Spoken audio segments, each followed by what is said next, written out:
Okay, good afternoon and welcome to Council Chambers for this April 11th, 2022 regular council meeting. And as you can see, I'm wearing shades. Ever since October of 2021, the future of Stony Plain has been getting brighter and brighter until today, where it's been so bright that I have to wear shades. So good job, councils and administration, for making the community on the proper path. Members of council, this agenda before you. Deputy Mayor, please.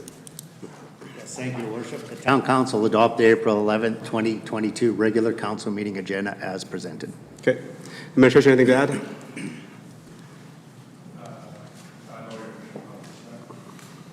Thank you. I'll call the question. All those in favor? That's carried. Moving on to number 3, which is a public input session. This is the time that we allow residents to talk about anything or address anything to council that's not on the current agenda. Administration, has anybody registered in? Your Worship, no one is registered. Okay, thank you. And anybody in the gallery? So this is the opportunity to speak to council on anything that's not on the agenda. Okay, let's see none. And that is done. So moving on, next is presentations and delegations. There's nothing on our agenda today. So moving on to number 5, which is statutory public hearings. And this is for the housing strategy. Administration, go ahead.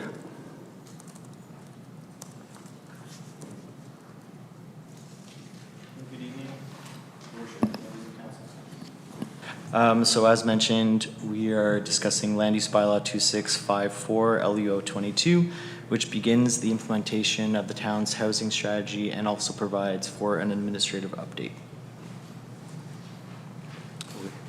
Just hold on one second. I thought we were doing a presentation first, but I guess we just do it straight into the public hearing. So just for that everybody's clear, this is a public hearing. I will call the hearing to order. We will allow everyone to have the opportunity to speak, and this is the only time that you get to speak to this public hearing. Administration gets to make the presentation. Council gets to ask questions for clear understanding. Then after that, all those that are in favor of the proposed changes gets the opportunity to speak. Council gets to ask questions of clarity, understanding. And all those that are not in favor of the proposal gets the opportunity to speak. And again, council gets to ask questions for clarity and understanding. After that, then all those that want to make general comments are able to speak. Then again, council gets to ask questions for clarity and understanding. Okay. After that, then the presenter or the applicant gets to make the closing statements. And then from that, the business items will deal with the bylaw later on this evening.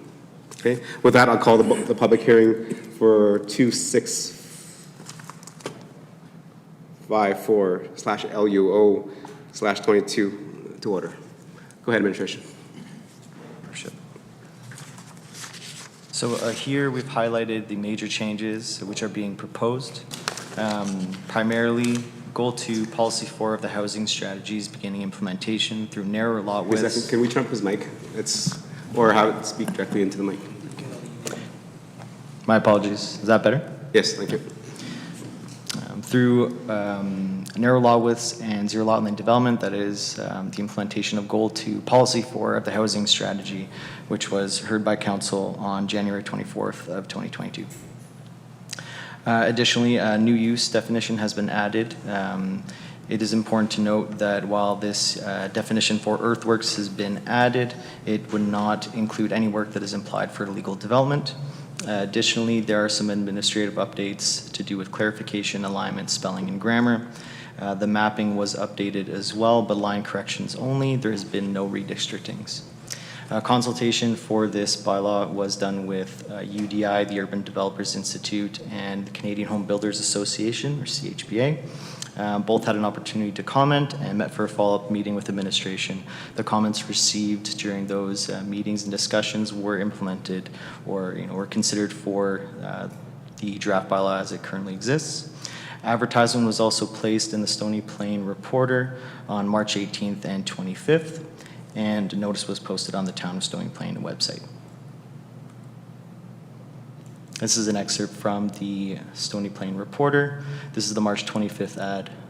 The same ad also ran on the 18th. So we'll begin with discussing narrower lot widths. So as mentioned, This would seek to implement Goal 2, Policy 4 of the housing strategy, which is to introduce provisions for narrow development in the town. Some of the benefits would be greater variety in housing forms, greater efficiency in municipal servicing. The draft bylaw has been developed and constructed in a way that would allow for on-street parking to remain available in between driveways. It's important to note that off-street parking requirements for developments have not changed as part of this update, and it is believed that this would improve access to market for home buyers. This is a graphic which was prepared by one of our stakeholders, Qualico Communities, which demonstrates lot widths as required based on housing form. And you can see at 10.4 meters for a single detached house with a front garage, we are at the larger end of the spectrum when you look across the metropolitan region. So what exactly is being proposed? We are proposing changes to the R2, R4, R5, and R6B districts. Within the R2, currently we are at a 10.4 meter lot width, which would allow for a 26-foot building pocket. What is proposed is a 9.7 meter width, which would allow for a 24 pocket. In the R4, we are currently sitting at a 10.4 meter width for rear lane products, which allows for a 26-foot building pocket, and stepping down in the proposed to 8.5 meter width, and which would allow for a 20-foot building pocket. In the R4, we're looking at currently an 8.5 meter width and 20-foot pocket, moving down to 6.6 meter width and 14-foot pocket. And R6B, the existing, is 8.5 meters, which allows for a 20-foot building pocket and a 32-meter lot depth. And the proposed for R6B is a 6.6 meter width, which would allow for a 14-foot building pocket and a smaller lot depth. And so let's move on to zero lot line development. It is important to note that there are two different versions that are being proposed in the current bylaw that we have before us. The first being a HERF-inspired version of zero lot lines, and the second being a more traditional approach. So with the HERF-inspired zero lot lines, what we would see is a 2.4 meter distance between buildings on one side, or a 2.4 meter distance from the lot line on one side and zero on the other. This would allow for openings to be allowed on one facade of the building, that which is 2.4 meters from the lot line. This would only be permissible for single detached dwellings as far as housing form. And essentially we would see a virtually identical streetscape to what we have now in the town. The second that's being proposed is a 1.5 meter distance between buildings. This version, HERF regulations would continue to apply, so the same restrictions would still be in place. Again, for single detached dwellings only, and this would result in a more compact streetscape. So this is again a graphic which was provided by Qualico Communities. It shows the more traditional zero lot line approach of a 1.5 meter distance in between those two buildings. And as you can see, the increased fire protection is required, and that gives you some examples of what that would look like.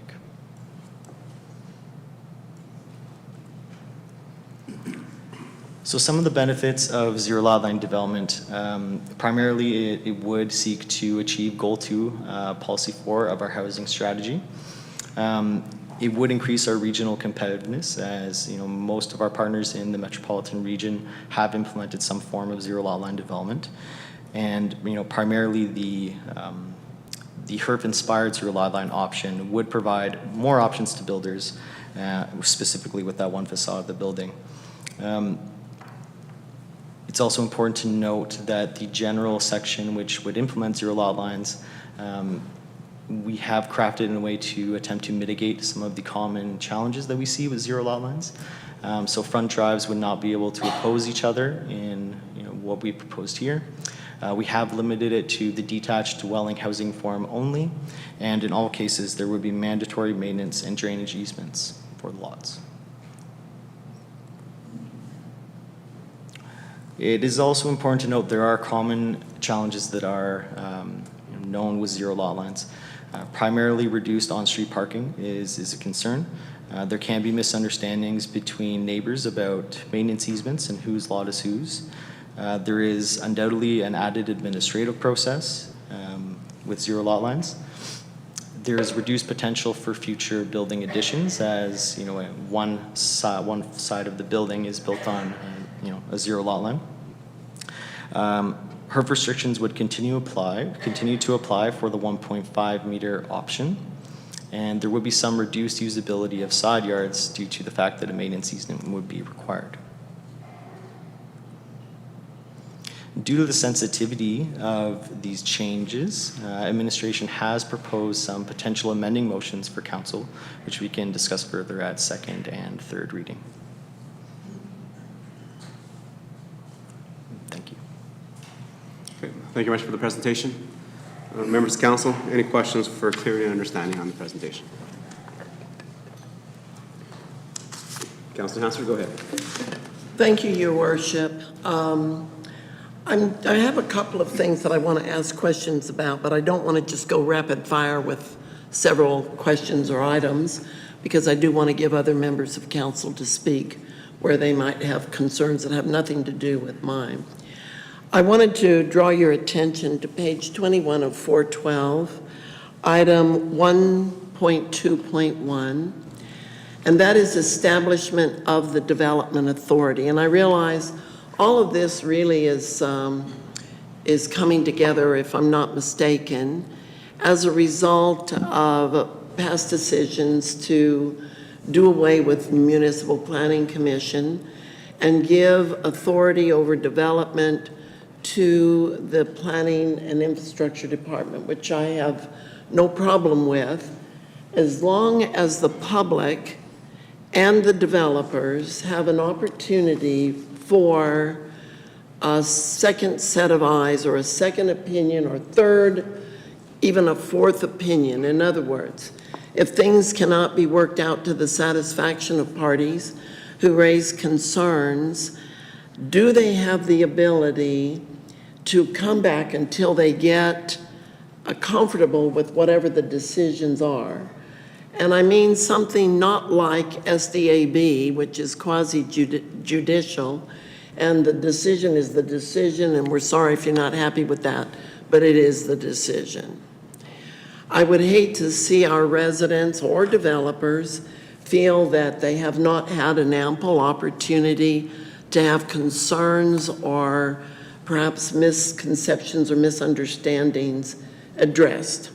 So I'm hoping that in putting all of this authority onto our planning and onto our CAO, who then can turn around and designate to the Planning and Infrastructure Department, or anybody else, I suppose, that the CAO may deem appropriate at the given time, that we are not leaving, so to speak, council on the hook or holding the bag for whatever might go wrong, and no way to really back up the CAO or others, because we didn't make the decisions as council. We make a decision to pass the land use bylaw. The land use bylaw then dictates all of it. And one of my concerns is it doesn't raise much serious concern for me, as long as we have a CAO that knows the town well, knows the development areas well, has maybe already been through a fire or two, and knows what our residents and taxpayers will and will not tolerate. But it does raise concerns should the day come when we don't have an experienced CAO and a well-experienced general manager of planning and well-experienced managers in our planning department. And we know right now, this spring, in municipal circles, many people are changing out responsibilities. I would hate to see the town finding themselves without people really equipped to answer and address the concerns and the requests for development that may come before them. So I'm wondering if I could ask, is there a way, or maybe to have an explanation as what is recourse? What is recourse for residents? What is recourse for developers who maybe aren't happy with the answer they get initially from planning and infrastructure, if that's the delegated authority that the CAO puts in place? I'll let that question stand, and then I'll flesh out a couple of others, all pertaining to this one area. Okay, thank you, Councilor Hansard. So you referenced page 21 of the 21, one, of the package. If you turn to page 155 of the package, okay.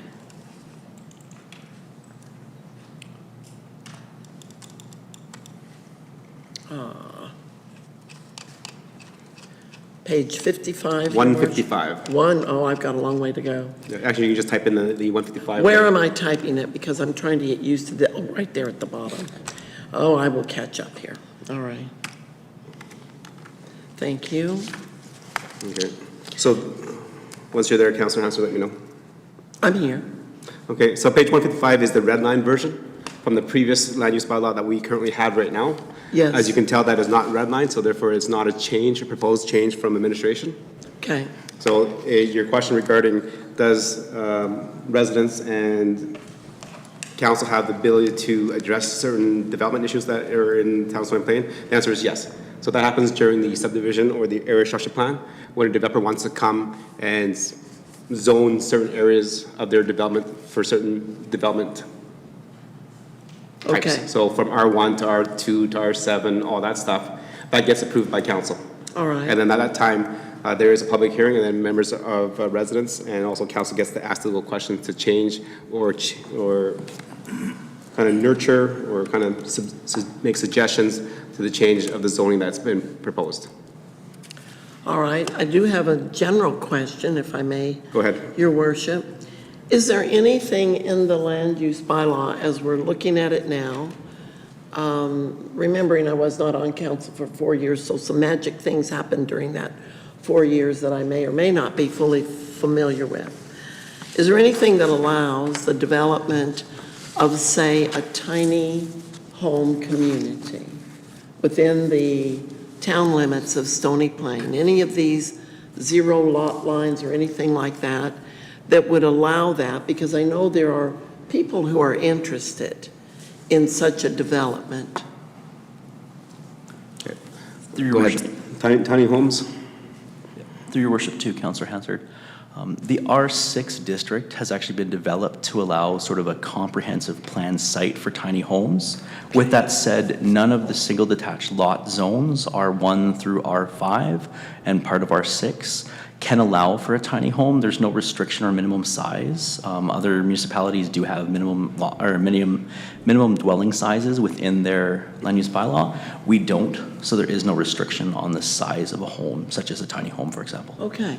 So may I ask follow-up to that, Your Worship? Does that mean within a subdivision, one single tiny home could be built? Or does it speak to a community of tiny homes, much like perhaps the one that was created in Chipman, Alberta? Through your worship to Councillor Hansard, either of those are possible. I'm not too familiar specifically with the example you gave, but the R6 is designed to allow for that if interested by a developer or landowner.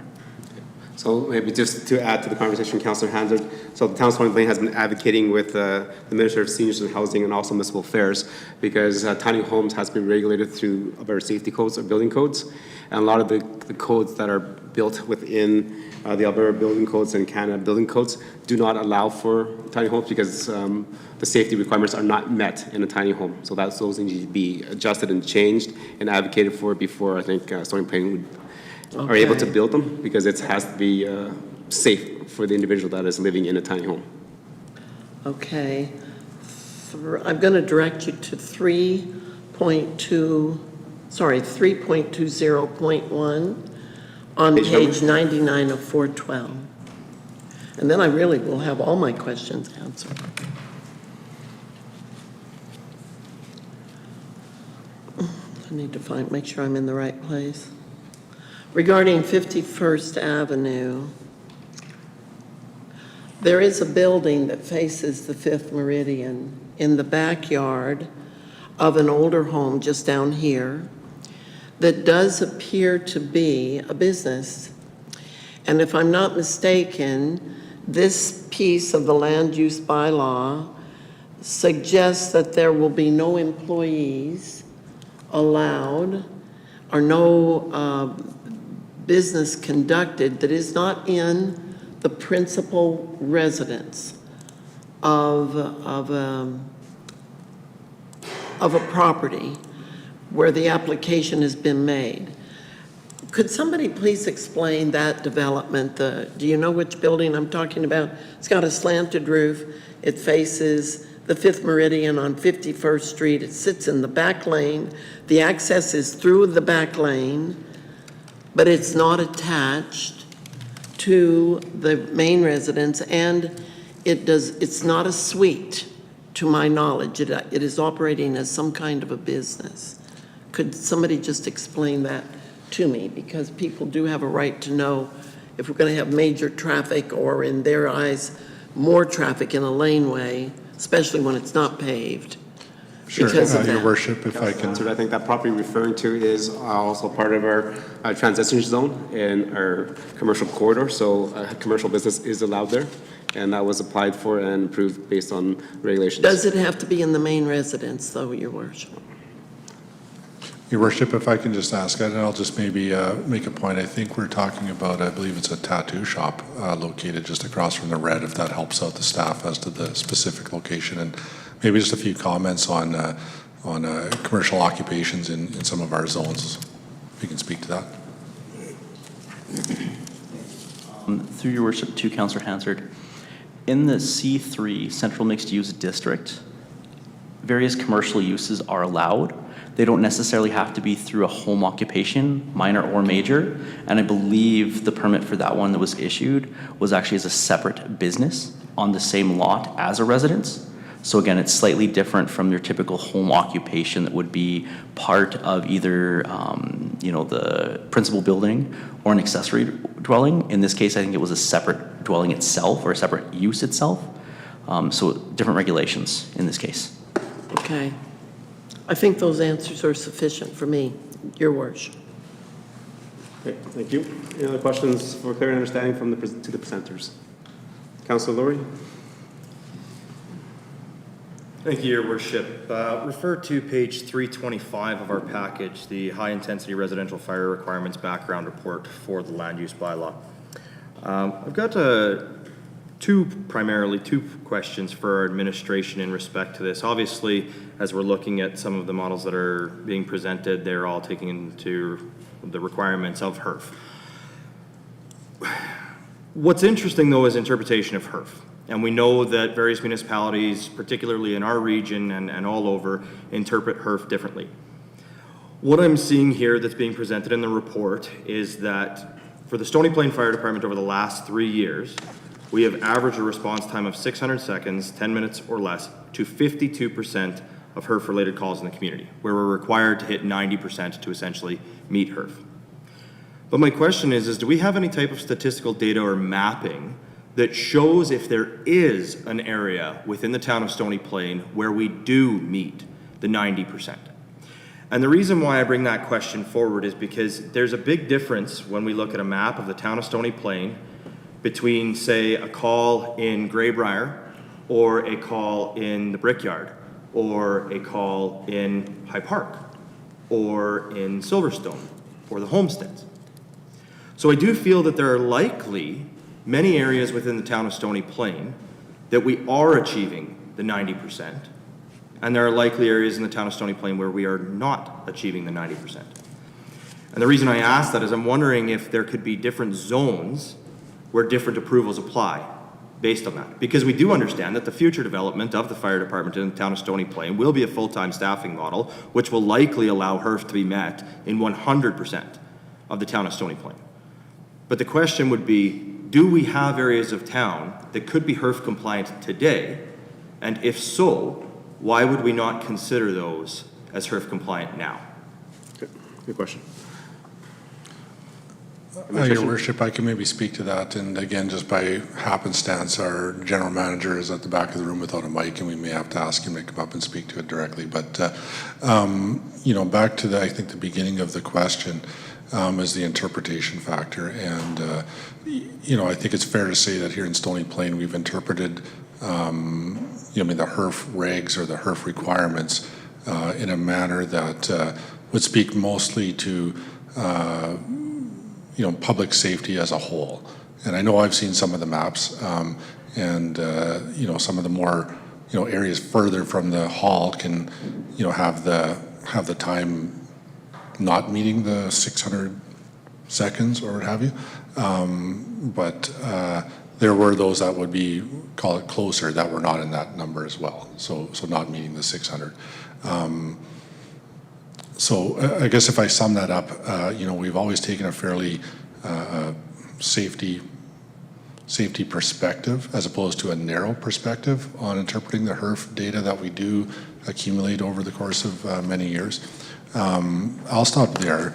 The one thing on that question, I'll just throw this over to our planning staff. You know, if there's been some dialogue on about different zones and what that would mean or imply, or if there's been any kind of conversations on that one, I'll throw that over to the planning staff for a brief answer if there is one.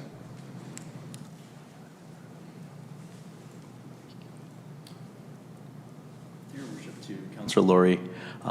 There hasn't been any specific dialogue regarding zones. Part of it, I guess I'll just add for some context, is I do know a few years when that was mapped to show what the responses were, either within or beyond that 10-minute response time. There was one place actually on 49th Avenue that was actually red on the map, and it kind of shocked me.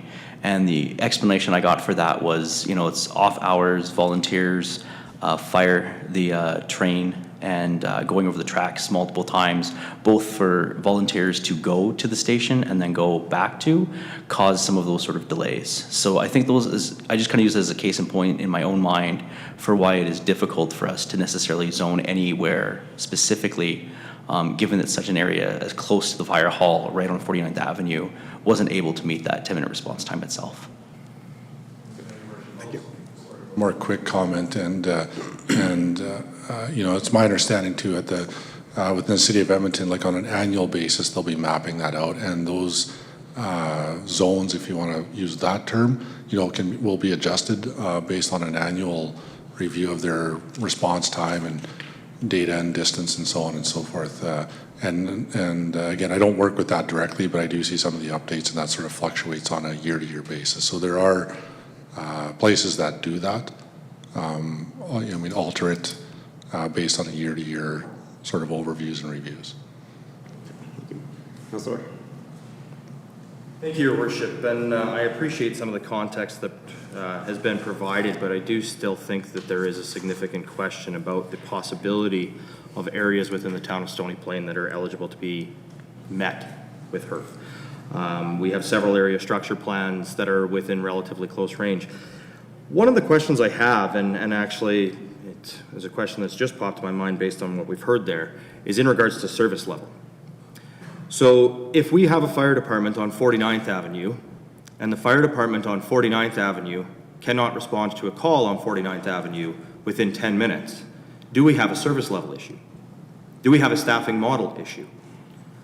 You mentioned volunteer. However, we know that the town of Stony Plain has gone from a volunteer service to a paid on call, or more so casual employee type service. We also know from experience that in certain times of the year, the fire department does run mandatory on-call shifts to make sure that there are first responders available in our community during times where they know that quote-unquote volunteers may not be eligible, may not be available. So in order to meet these requirements, given our current staffing levels, our current budget levels, is there not a different service level that we could look at, or another operating model that we could look at in our emergency services department that would allow us to meet that and would provide some type of guaranteed service level for our residents? You know, Councillor, that is a good question and conversation for when we deal with fire services and service level. This, I think this is for land use bylaw. Your question about can we have zones was a good question of how we get that in terms of service leveling, how we kind of provide fire service community. That's something that we can't change here, right? So that conversation is good to be brought up. And then again, make sure that we bring it back when we do talk about service levels in terms of getting that so that we meet those HERF requirements. And as you mentioned, HERF is really based on interpretation. Response time is, can we have the police chief or the fire chief or the deputy fire chief drive up there in a half ton and look and watch the fire? They've addressed it, they made it there, but are they actually meeting the requirements?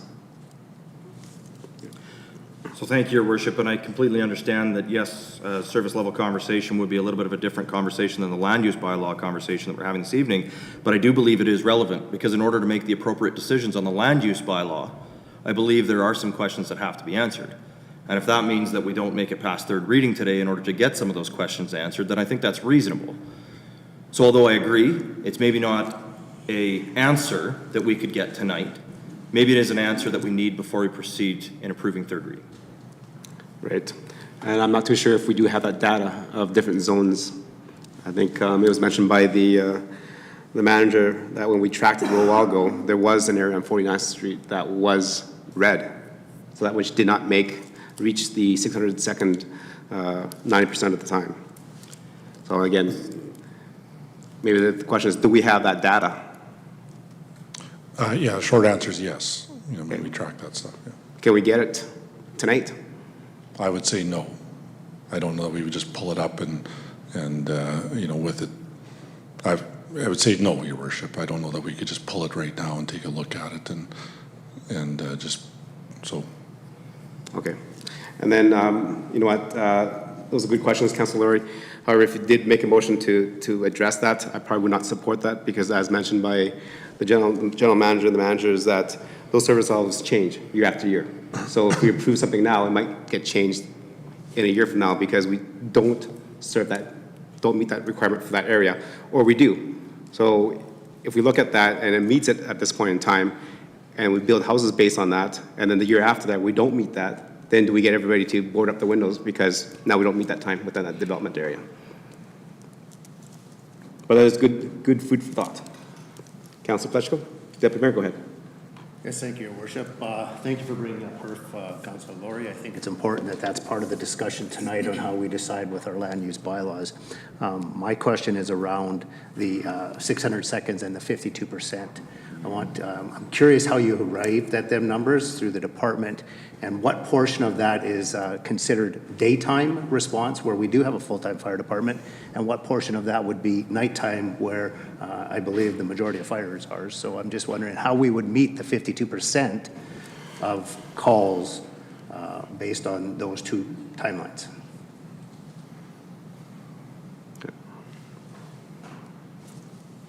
It's the same.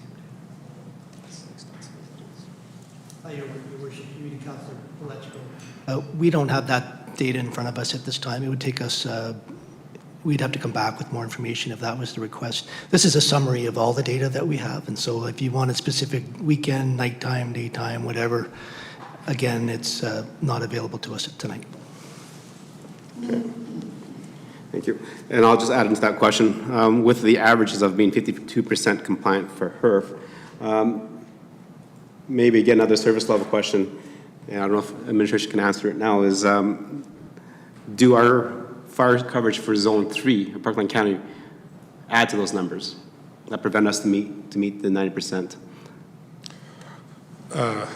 Your Worship, I can make a comment on that, but frankly, if we're going to go down, quite further down the fire response time, I would either ask our general manager responsible to grab a mic and be able to handle some of these questions too. So, the Zone 3, I would say, our response times are affected by all kinds of things. So I don't know that I would say it was a specific, Zone 3 outside the town. Another call comes in. I can see the general manager maybe can come sit over here on my side of the bureau here and speak to it further. But okay, wait. So maybe just can we just have that question re-asked or restated so that we're, Just asking the question if, because we provide coverage for Parkland County in Zone 3, does that influence our ability to meet HERF regulations? Obviously, it's 52% of the time. Your Worship, members of council, so when we do our HERF calculations, we extrapolate all of Parkland County response. So this is only town of Stony Plain response is tabulated with all of our statistical information related to HERF. And that's the information that we should be using because it is relative to our community. Just to go back to Councillor Laurie, some of his questions, our service model right now does, during the day, when we have our full-time crew, absolutely, can we meet HERF? 90% of the time, we're very close to that. I would say we're probably less than 10% away from reaching that 90% of the time. Where the challenge comes is after 6 o'clock when we're requiring our casual staff to respond from home or on weekends throughout that 24-hour period on a Saturday and Sunday, excuse me, when we're also requiring the same casual staff to come into the fire hall. So if we could schedule all of our fires on Monday to Friday from 8 to 4 p.m., absolutely we would meet the HERF requirements 100% of the time. So as our department evolves, certainly HERF becomes less and less of a conversation for the town of Stony Plain as we get more and more full-time complement and we have that ability to staff the fire hall to that degree. We're certainly looking into what the cost implications are going to a full-time fire department. And that certainly would be something that council would have to debate at that time to see if that cost implication specifically only related to HERF is worth the additional dollars simply for this one particular topic. There are other reasons why we would lend to go to a full-time fire department. Currently our model right now is adequate for our population size when it comes to the HERF response and what builders have to do related to setbacks. That certainly comes into play from a bigger conversation piece. Okay. Thank you. Again, a good conversation, and I would have to just reiterate that this is a good conversation for a service level review in terms of fire service. We mentioned about 52% is that day or evening, and that's the average. And as the general manager mentioned, well, we can't make sure that the fires only happen between 8 till 4 o'clock during the day, Monday to Friday, so that we meet 90%. So when we develop and we build land use, we have to build based on what our averages are, and we don't know when a fire might happen. So again, with that, Deputy Mayor, anything else?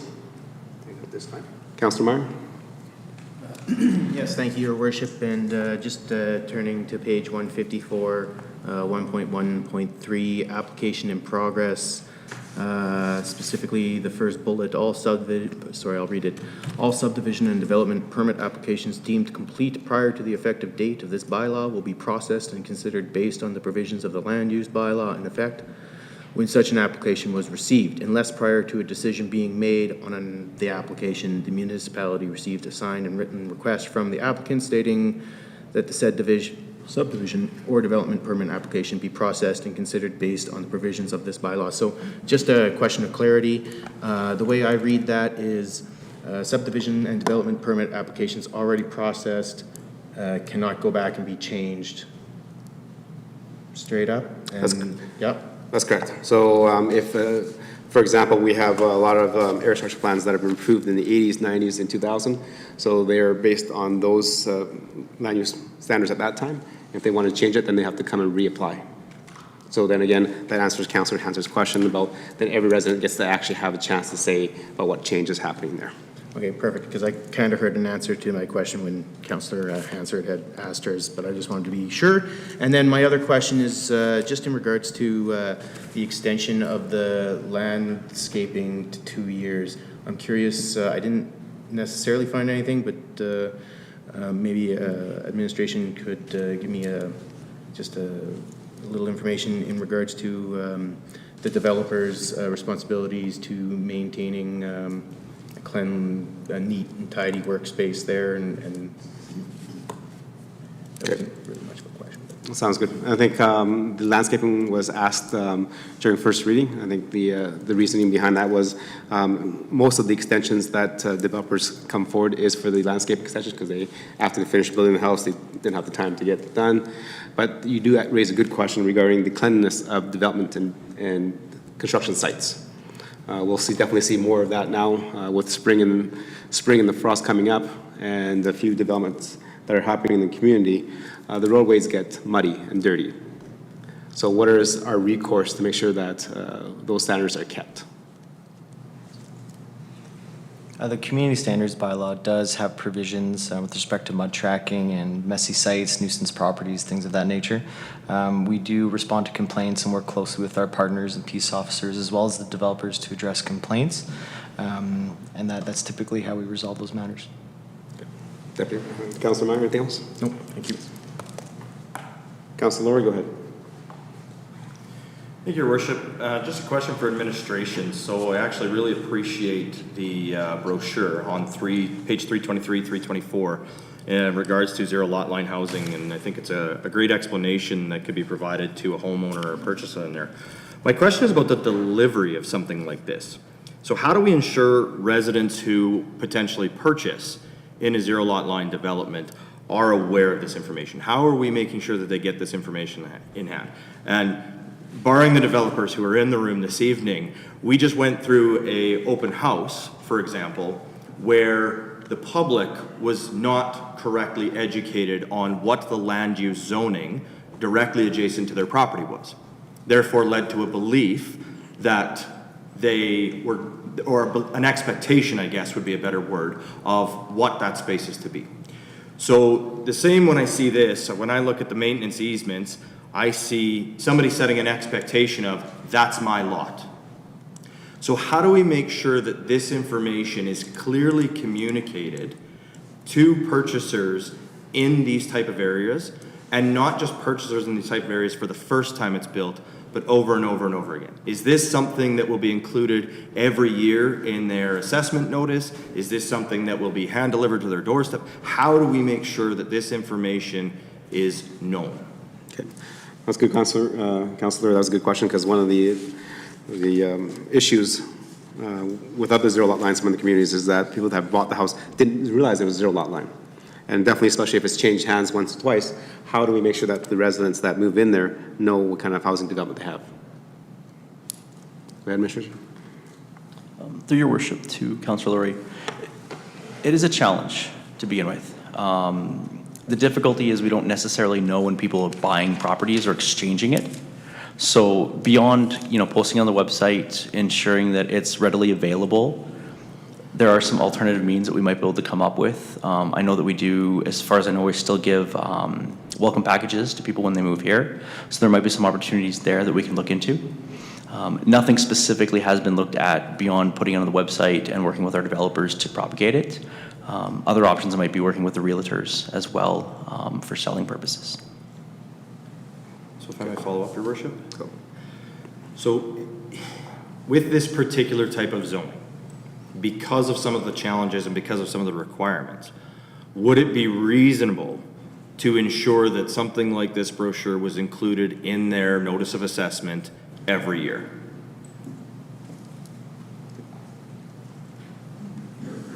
I can speak to that a bit. So I would say, first of all, I think, the goal would be to provide means where the information is available.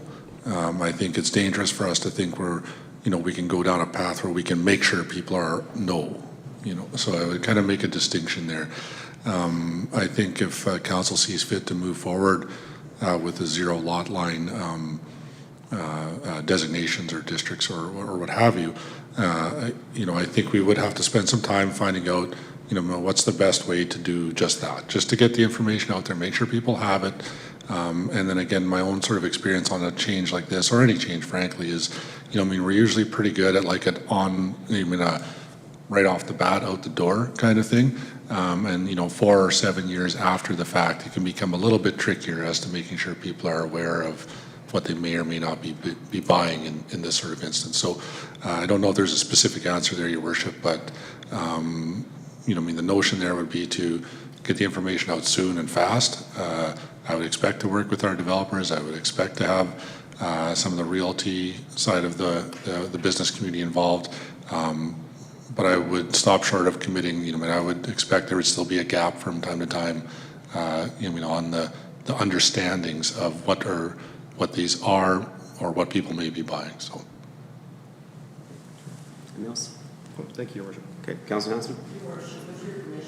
To respond to Councillor Laurie's issue, because I think it's very worthwhile to get some clarification.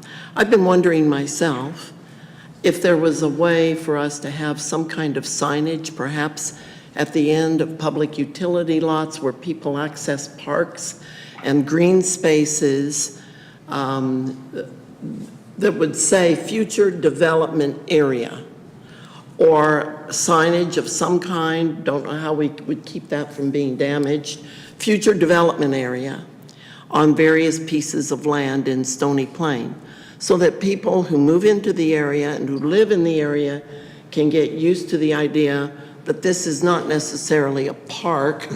It is designated at some point to become future development of some kind, controlled by the land use bylaw. I do know this, developers have a tendency, unless this information is conveyed right down to every single salesperson who sits in a show home, that the area behind this home, this row of homes, is a future development area yet to be designated yet, or altered by the municipality in which these homes are located. People have a perception that developers come in, they promise things, they say things that are indeed sometimes not true. That is compounded by people in my own profession, which is I'm a realtor, licensed realtor in the province of Alberta. It is our responsibility as realtors to make sure that everyone we sell a home to understands they've got a couple of things they need to do under due diligence. One is to study the title of the property, because sometimes these information is there that buyers should be fully well aware of.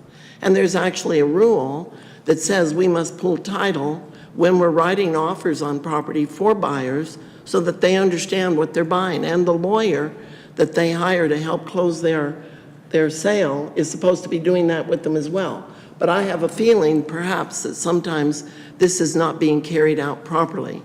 Nevertheless, it is a buyer's, with a capital B, due diligence, to go to the municipality, to the planning departments and ask, can you identify for me what this area behind this row of houses is? I'm moving in to the area, I've written an offer on a property. I want to make sure that what I'm being told that's supposed to be is indeed what it's supposed to be. What are the plans? And I will tell you 9 times out of 10, that is not happening. So then what happens is people get told things that have no basis in truth or fact, and they come to believe it and they pass it around, and everybody has an understanding, but it's an understanding in error. I think a signage of some kind would help alleviate that, because it's a problem. It's a big problem for the people who suddenly realize that is not going to stay what looks like a park and an open green space, because indeed the municipality and developers and other people who purchase the other lands actually have a right to do certain things on those lands. One of my items that I tell people quite often is, if you buy that land back there, you'll have control over it. If you don't own it, you don't get to have control except as you work with your municipality to have a say. And that's a harsh thing, but we need for people to feel like they do have some say in these things, but it's often taken away from them because due diligence was not exercised, or indeed untruths were spoken to them at some point in time. And that due diligence would follow, hopefully, every single buyer, whoever buys a property in a municipality, so that there is information shared that's of a accurate nature. Okay. Thank you for your comments, Councillor Hansard. definitely something that we can consider and look at. But then also, you kind of answered your own question there, because we cannot put enough signs on the property so that everybody knows that it's going to be featured for development. And then we also run into the problems of signs fading, getting vandalized, extra staff, time for staff to maintain them, to enforce them under the community standards bylaw, and also to mow around everything. So I think, as you mentioned, it is kind of buyer beware. We do have an area structure plan that's very easy to access. They can easily hop onto the Town of Stony Plain website, go into maps, and then area structure plans are there, so they can see what the zoning is already done. So I think that's a good comment, but I think we're going to add more issues to the fray than take them away from them. I appreciate that. I do have one other item. I'd just like for you, Mr. Mayor, to please clarify. We're using an acronym, HERF, that may not be understood by people tuning in this evening or who have not perhaps read through all of this material. They just come into council meeting for the evening. Would someone please identify the word HERF, what that acronym stands for, so that people understand why we're throwing it around a lot this evening, and maybe they are feeling they don't understand what the HERF standards are. Excellent. Thank you for that, Councillor Hansard. So again, to anybody that's watching or watching in the future, is page 325 of our agenda, and HERF stands for the High Intensity Residential Fire Requirements, and that's requirements set out by Alberta Building Codes, which we have to follow. That was done a little while ago. However, this can all change as building codes and Canada Building Codes change on a fairly regular basis.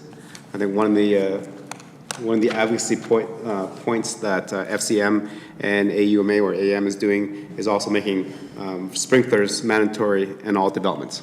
When that ever gets adopted into the building codes, then HERF is no longer an issue, because all buildings do have a sprinkler system. Therefore, you don't have to worry about the 10-minute response time.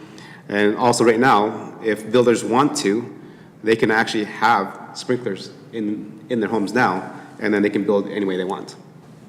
This is only the fact that they do not, because we do not meet the 600 second or less in 90% of the fire cases, then they have to build certain conditions, or they can build the similar house on a larger lot.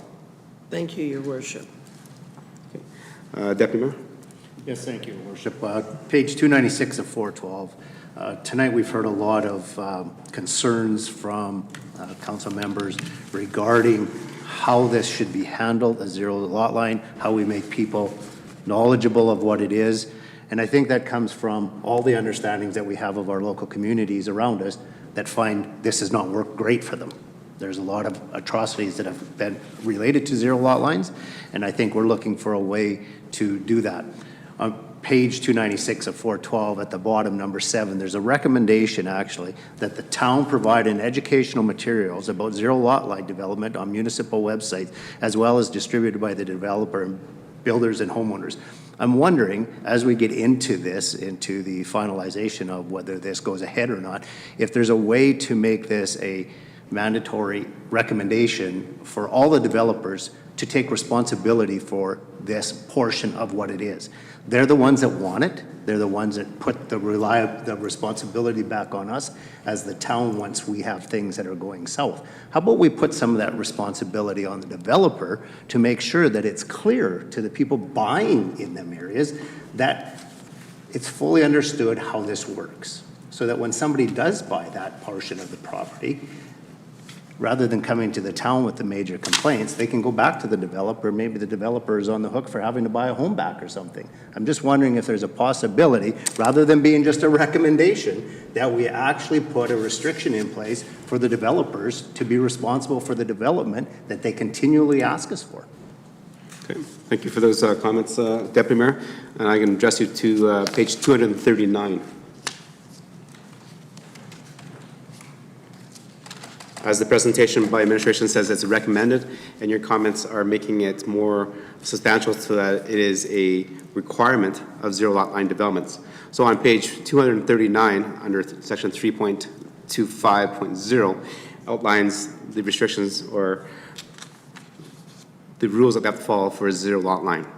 So if councillor is willing to mark that down, and then you can add a point there, as in point, whatever that is, number 12, and then you can move that bullet over here where it doesn't say recommend, it says they have to.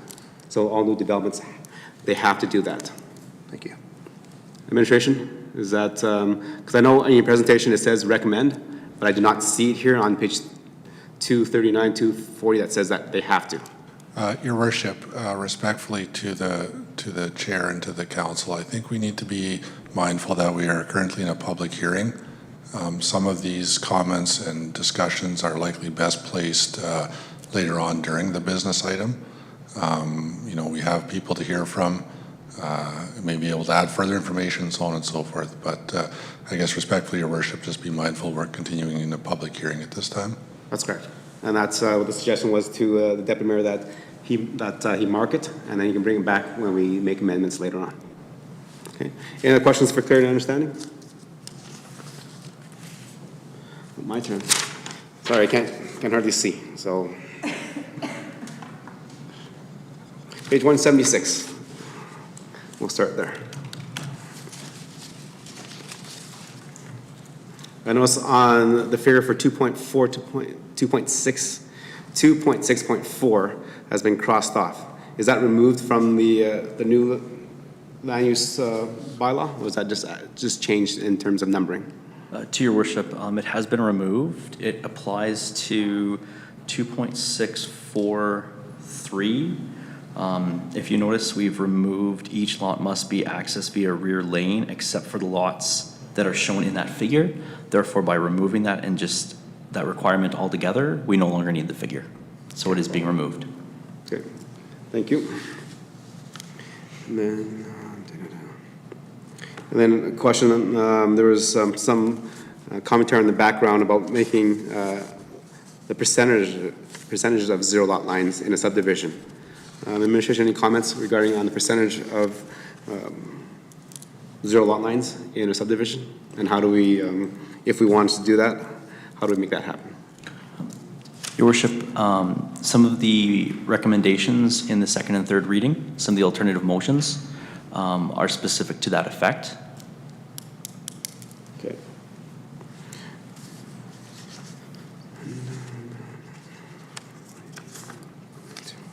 I have a question too regarding,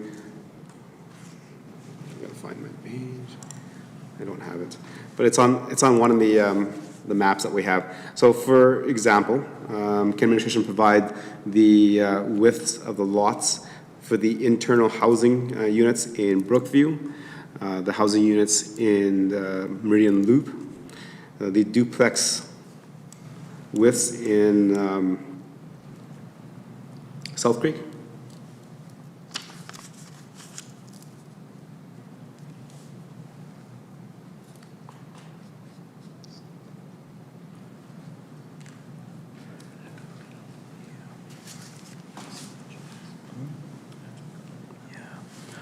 Your Worship, at this time, we don't have those specific numbers. We may look for them right now, but we don't have those at this time. Okay, and I'll ask the administration to look for them and provide them before second and third reading. I just want to try to compare what the recommendations from administration are in terms of the reduction in lot sizes to what we currently have in our smaller lot residential that's currently built.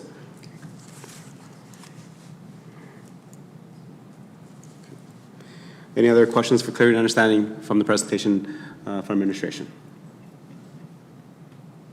Okay.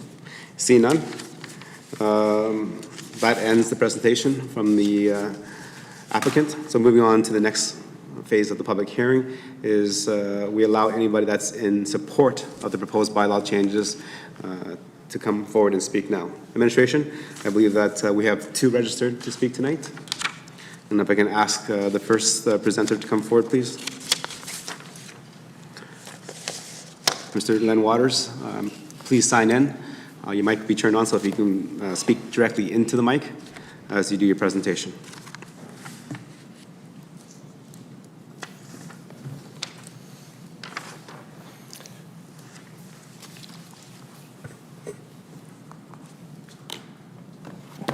Okay. So good evening. My name's Len Walters. I'm the manager of construction at Coventry Homes. I am speaking today on behalf of the Canadian Home Builders Association, Edmonton Region, where I serve on the Builder Technical Committee. CHBA-ER would like to express their support for the 2022 Land Use Bylaw update in regards to Parts 2 and 3 for our 2, 4, 5, and 6 districts. CHBA Edmonton Region is a not-for-profit organization representing more than 400 member companies in the Edmonton region. Residential construction is a network of local businesses represented that more than 39,878 jobs, 2.7 billion in annual wages, and 4.3 billion in annual investment in the region. We take pride in working closely with administration and council and are pleased to see the number of amendments presented today, which would enable more innovative, diverse, and cost-competitive housing options in Stony Plain. While we encourage council to approve all amendments as presented by the administration today, we would like to express our strong support for the proposed changes that would allow zero lot line development for detached dwelling units in R2, 4, 5, and 6 districts. Zero lot line is highly demanded product type in Edmonton region, as it provides a more affordable version of the detached product, which is still preferred by the home buyers over attached products in the Edmonton region. By introducing zero lot line as an option, Stony Plain would be better positioned to maintain its competitiveness within the region. CHBA Edmonton region would also like to commend administration on providing two options for the zero lot line development in Stony Plain. Option 1 allows for a 1.5 meter side yard alignment with what you may consider a standard zero lot line products as seen through the Edmonton region. After much collaboration with the administration, it has an option for zero lot lines with a 2.4 meter side yard, which we are referring to as the shifted zero lot line product. This option allows the builders to build zero lot line homes with windows in the 2.4 meter side yards, meeting the high intensity residential fire requirements of the code. This option does not change the appearance from the street, as the homes are simply shifted over on the lot 1.2 meters to create a larger 2.4 meter side yard on one side of the home. Previously, if homeowners wanted windows in the side yard to meet the high-intensity residential fire requirements, the home would have to be built with sprinklers or no windows.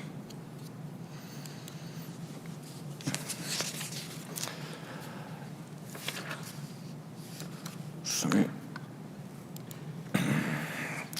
Sprinklers significantly increase the cost of homes, ranging anywhere from $4,000 to $10,000, which would ultimately be incurred by the homeowner. This new option allows builders to provide more affordable zero lot line products to residents while meeting the high-intensity residential fire requirements. CHBA Edmonton Region has worked closely with administration over many years in pursuit of this option and would like to take this opportunity to thank administration for including this work in the 2022 Land Use Bylaw updates. Reduced lot widths. CHBA Edmonton also supports the proposed restrictions to the minimum lot widths, reductions to the minimum lot widths. These amendments will ensure that the industry can effectively respond to the regional trends for more compact and affordable housing that will make it more efficient use of the infrastructure and services.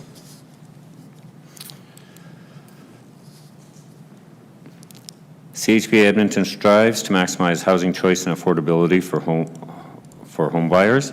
We are pleased to have participated in the town's new housing strategy, which sets a goal for us providing residents a variety of housing choices that meet their needs at all stages of life. To do this, industry must be equipped to respond with market demand, housing trends in the Edmonton region. Approving all the amendments in the land use bylaw update is critical to steps towards realizing this vision. Thank you. I am pleased to answer any questions you may have at this time. Okay. Thank you for your presentation, Mr. Walters. Members of council, any questions for clear understanding? Councilor Hanson? Thank you, Your Worship. I'm sorry I didn't catch your name. Len Walters. Mr. Walters, I'm wondering if you could, I appreciate the dollar value you put on sprinklers, because I've heard a range of them myself over the years. But are you suggesting that we would go to these types of housing in order to create more affordable units of housing for people, smaller lots, moving the house over so you can actually put windows on one side of a home and do away with sprinklers? Do windows on one side of such a home necessarily do away with sprinklers when the home is pushed right up against the next home on the next lot? Is that, am I correct in understanding that's what you're trying to get at? So the way the Alberta Building Code deals with fire response and proximity to property line is it does deal with proximity to property line. So by having your home located in the center of the property line, located 4 feet from both property lines, with the high-intensity residential fire, that allows, technically by the building code, the neighboring property to already build on the zero. It's only your land use bylaw that prevents this, okay? Because your land use bylaw already allows that 4 feet, by moving your house over the 4 feet to the zero on one side, still gives you the same distance on the opposing side, not reducing your lot width, okay? But this, by building code, allowing you to not to protect that side and to be able to have up to 7% windows, okay? With the high-intensity residential fire. Where this comes in critical is on RSL products, single-family detached housing, especially when you have a bedroom that is partway in. So currently with your land use bylaw and the high-intensity residential fire, it does limit the amount of bedrooms or the location of bedrooms that can actually be provided in that home. So the only other option then is a sprinkler in order to have that bedroom on the side. This would enable them not to have the sprinkler, still have the bedroom on that side, and provide some more aesthetically pleasing, I guess, side yards for that resident. Okay, may I ask further, Your Worship? So thank you for that explanation about the windows. I have a couple of thoughts on how this actually plays out for the buyer. We reduce, the developer is able to, or builder is able to reduce the cost of the home because of other measures, and they don't have to put sprinkler systems in. But, by a smaller lot perhaps, or moving houses over to one side, they eliminate one expense. Maybe the lot's less expensive. But if they have to put sprinklers in, now the cost has to be borne by someone. So now that cost goes back in, and that much at least, $4,000 to $10,000, has to go on to the buyer so that the affordability of the home is lost to some extent or fully, because I don't know what the savings would be on the lot. But how do you, maybe in the Home Builders Association, you all have talked about, how do we create an atmosphere where the affordability of such homes continues beyond the first owner? Because the first owner gets the benefit, but that savings may not be passed on to the second, third, 10th owner down the road. Has your association come up with any ideas how that could be preserved? The affordability, I mean. I'm not sure that I understand the question, because as far as second, third, or 10th home buyer, it is usually deemed based off of market value for the area. So does that savings pass on? Part of it, I guess what we're proposing on, let me clarify, the difference between the zero and shifting the house over. In that aspect, I mean, your property value should increase. You've got more, still the same with the lot that you have currently today. You also have now the windows on the side, the maybe side entry if you wanted to do a secondary suite. All those options are still available, which when you look at assessment of properties, I think there's a value there, okay? And that would be the benefit of why a person would pick, for example, that property over a true zero lot line, which only has 5-foot side yard on one side, 0 on the other, okay? By having that second product that we've talked about, the 0 and the 5-foot, does open maybe a market that would be more attainable to people with having less money to basically purchase a home where traditionally they may not be able to afford anything in the community. Okay, thank you, Your Worship. Councilor Lori? Thank you, Your Worship, and thank you, Mr. Walters, for the presentation. I'm going to go back to some of the HERF stuff because obviously it's been a fun conversation tonight. One thing that I heard you mention was the cost of adding the sprinkler system, which obviously adding cost to a home is not something that either the CHPA or builders, et cetera, or anything like that want to do. We want to make those homes as affordable as possible. But I'm wondering about the value of a home sprinkler system.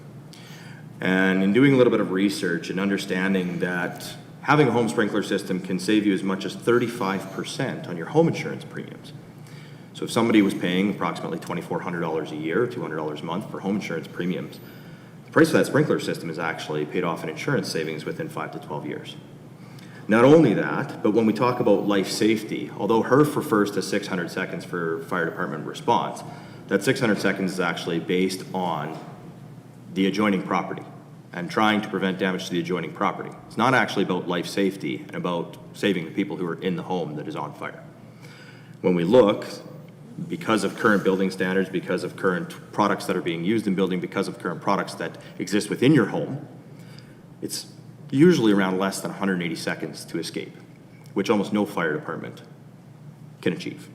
So I'm curious, from the CHBA perspective, and from your perspective with your role with Coventry Homes, are home fire sprinkler systems something that you promote to people purchasing a home? And are home fire sprinkler systems something that, if the town of Stony Plain chose to promote, that you would support?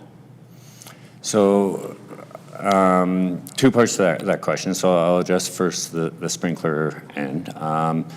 We have actually found, talking with some of the residents that we have, that their insurance rates actually went up. One of the new statistics, or the statistics of a lot of insurance companies are coming out with, is that they're more susceptible to water damage. And this being more likely than the cause of, or a fire, I guess, being the damage. Not only that, but if a fire does occur and the sprinkler head does go and nobody is at home, it will extinguish the fire. However, that water can continue for several days if unattended, okay? Because there is no communication system to alert the fire department or anyone else that water has started, okay? So insurers and insurance companies seem to actually be charging a premium for it, okay? Will we provide it as a home builder to our customers? By all means, yes. You know, there is a cost associated. If they're prepared to pay it, by all means we do. So the other portion of the sprinklers, and not to get stuck on the cost of sprinklers, but it is more the aesthetics for the consumer of the home, or the option of having that natural light coming in, the third bedroom that's in the middle of the house. Those things there are way outweighing the benefits of the sprinkler requirement, okay? The other portion of your question, I believe, had to do with the side yard and the distance and response times. The way the Alberta Building Code is structured is that the distance from house to house, the minimum potential distance, okay? And unfortunately, the Alberta Building Code does not take zoning into consideration, okay? If I were to go back into history, back into the early 1980s, when HERF initially was sort of brought to light, a lot of municipalities did go to the 4-foot side yard to restrict anything being built within that property line to kind of meet the HERF requirements by having volunteer fire departments, okay? This created an 8-foot spatial separation from wall face to wall face, which is exactly what the code basically does entail, is that if you have 8 feet from wall face to property line, that means that now you're half of limiting distance, you're allowed 7% windows, okay? So a misconception that the baseline for fire safety is that 4 foot from property line. It never has been that 4 foot. It has always been the 8 feet from wall face to wall face. Does that answer your question? Excellent, thank you. Referring to the first part, I would say you actually just used the term misconception. I would just like to bring forward some common misconceptions. You know, in respect to the insurance rates, I would highly suggest if you have people telling you that it's increasing their insurance rates, that they should be shopping around. Okay. The statistics that I've quoted come straight from a Canadian data source, the Home Fire Sprinkler Coalition of Canada. Obviously, their job is to promote home fire sprinkler systems. Their data is going to be leaned in their way as well. But I think somewhere in the middle is the actual answer. But you also talked about things about water damage and so on and so forth. And it's, again, a common myth. A home sprinkler system is no more likely to leak than something like your refrigerator water line or your toilet's water line. And then again, in respect to the water damage and being unseen, you know, again, those things can happen, whether it's a sprinkler system, whether it's a toilet, anything like that. It's just as high of a risk. And considering some water damage that could be repaired compared to a home completely destroyed by a fire that is now in the ground rather than still standing, I'm not sure which one. So I do appreciate your views on that. I appreciate the answers that you provided on that. I think certainly, as Mayor Choi said, it's something that's being considered nationally from a standpoint. I think there's obviously benefits to it as well as hindrances. So I look forward to further conversations on that, but I appreciate your response. Any other questions, comments? Okay. I have a question for clarity. You mentioned in your presentation you appreciated working with staff having 2 different streams for zero lot lines, and one was 2.4 meter distance between buildings. So is that distance between buildings or distance between building and property line? Distance between building and property line, with the intent of one of those property lines, the home being zeroed on it. Okay, so then my visual of that is that building to property line is 2.4, and the next house starts at the property line. I believe, I actually might have, there you go. So if I look at this, this here being the property line, this is your easement. That distance between here to that property line is 2.4 meters. Okay. Okay? Thank you. And then, so my question to that is a comment maybe to you. What is the difference between that versus making sure that it was 1.5 from building to property line both sides? Okay, so I also have info for that. Yes. So this is that same scenario where the distance from the one property line to the other, or from the building face to it, is 1.5 meters with a 1.5 meter easement. Obviously, reducing that limiting distance. So in the town of Stony Plain, both sides would have no windows and need fire protection. Right. So with 1.5 traditional, then they can have windows on both sides. Sorry? If we had 1.5 separation on both sides from property to property line, like from building to property line, and the next has from building to property line, then you're at 3 meters, which then both residents can have side windows. No, because of the HERF requirements, that would actually make the distance from half of that distance. So instead of 1.5, you would be at 0.75 by the building code standards. Or sorry, my math's off, 0.75 by building code standards. So you'd still not be allowed windows and you'd still require fire protection on both sides. Okay, so I'm not referring to zero lot line development. I'm talking about just a regular narrow lot. Just regular So narrow lots? narrow lot, I mean, it's 1.5 on both sides, then therefore you can have windows on either side. No, anything in the town where from wall face to wall face you'd have 1.5 meters would not allow any windows.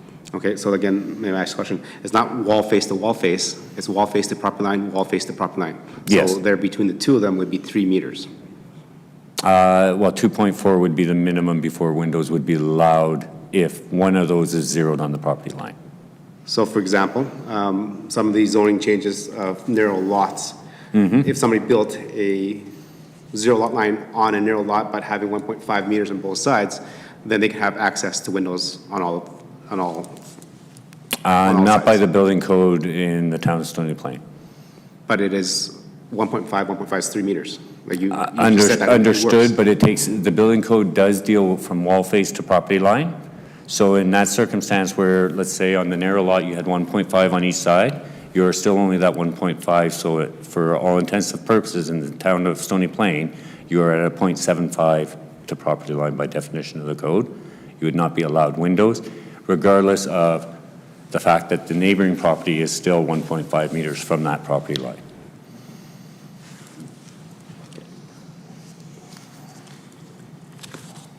That's interesting. So you lose half the distance.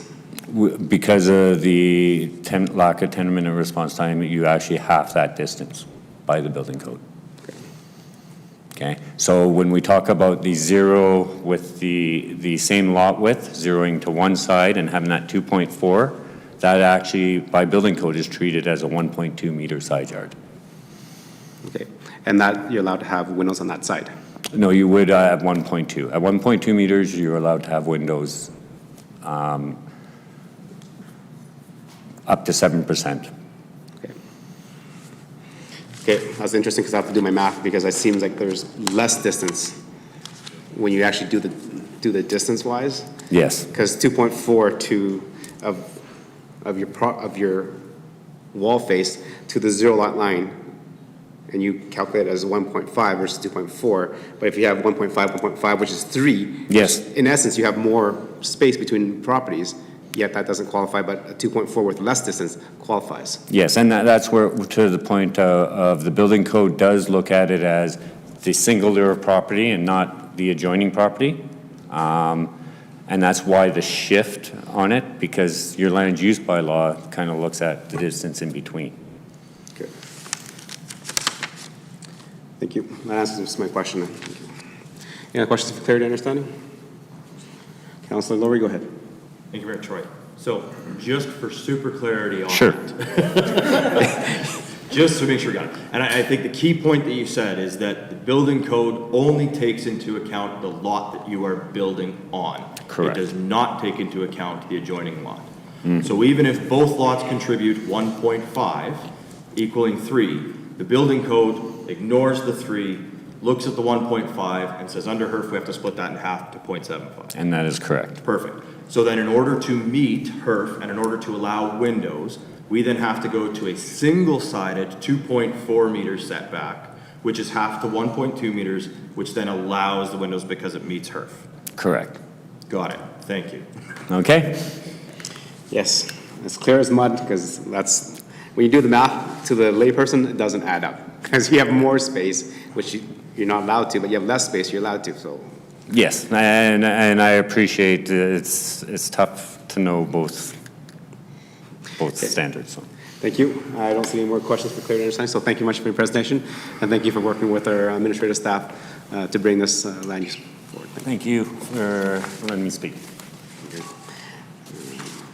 Next on our public hearing, in favor of the proposed bylaw changes, registered is on behalf of UDI. Come on.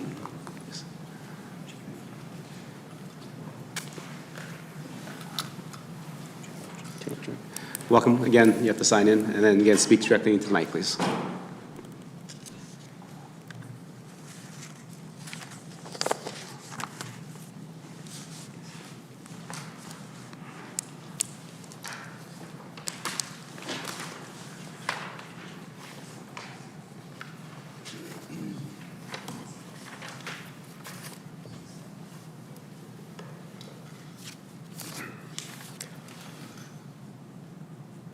Good evening, Mayor and Council. My name is Jamie Kitlarchuk, and I am the chair of the Urban Development Institute, Edmonton Region, heading up the Stony Plain Committee. The Urban Development Institute is a nonprofit association representing the land development industry. Our members are made up of development companies, industry professionals, including planners, surveyors, landscape architects, engineers, and others. As an industry, our goal is to work together with municipalities to build successful communities. A key priority is enabling a diversity of residential and non-residential development that meets a broad range of needs while supporting local and regional policy objectives. On behalf of UDI, I'm here today to speak in support of the proposed land use bylaw amendments, which align with the recommendations from the town's recent housing strategy. We strongly believe that these amendments will position Stony Plain to effectively respond to evolving regional housing needs and meet the needs of new and existing residents. The successful development of different forms of housing on narrower lots has become increasingly common throughout the Edmonton region over the last decade, and it's the desire of the development industry to see this opportunity enabled in Stony Plain. The reason this type of housing has been increasing in popularity is because it's efficient in terms of use of land and infrastructure, thereby reducing infrastructure and maintenance costs per lot. It improves overall affordability for home buyers, and certain housing product types such as zero lot line respond to a market desire for attainable single detached housing. Overall, narrower lots allow for a wide variety of housing forms that respond to market demand and meet an important local need. It's our goal through UDI to support the communities we serve by providing the diversity of homes and amenities that residents are looking for. At its core, the work you do as town council to govern and guide, the work that administration does to bring your vision to life, and the work that the private sector undertakes to create the reality on the ground is all about building places for people and ensuring that families and communities prosper. By working together to support each other's success, we can create welcoming and competitive communities that support local and regional and provincial success in turn.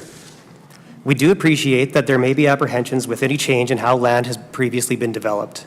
However, we feel that any technical concerns associated with the proposed amendments can and have been addressed elsewhere, and our development industry would be pleased to continue to work with administration through any challenges, real or perceived, that may arise. In conclusion, we believe that Stony Plain is poised to grow, and as your city building partners, we're here to continue to build communities with you. We strongly encourage you to support the benefits of the proposed amendments and adopt the bylaw as presented. Thank you for your continued partnership and the opportunity to present in support of this amendment. Thank you for the presentation. Members of council, any questions for clarity and understanding on the presentation?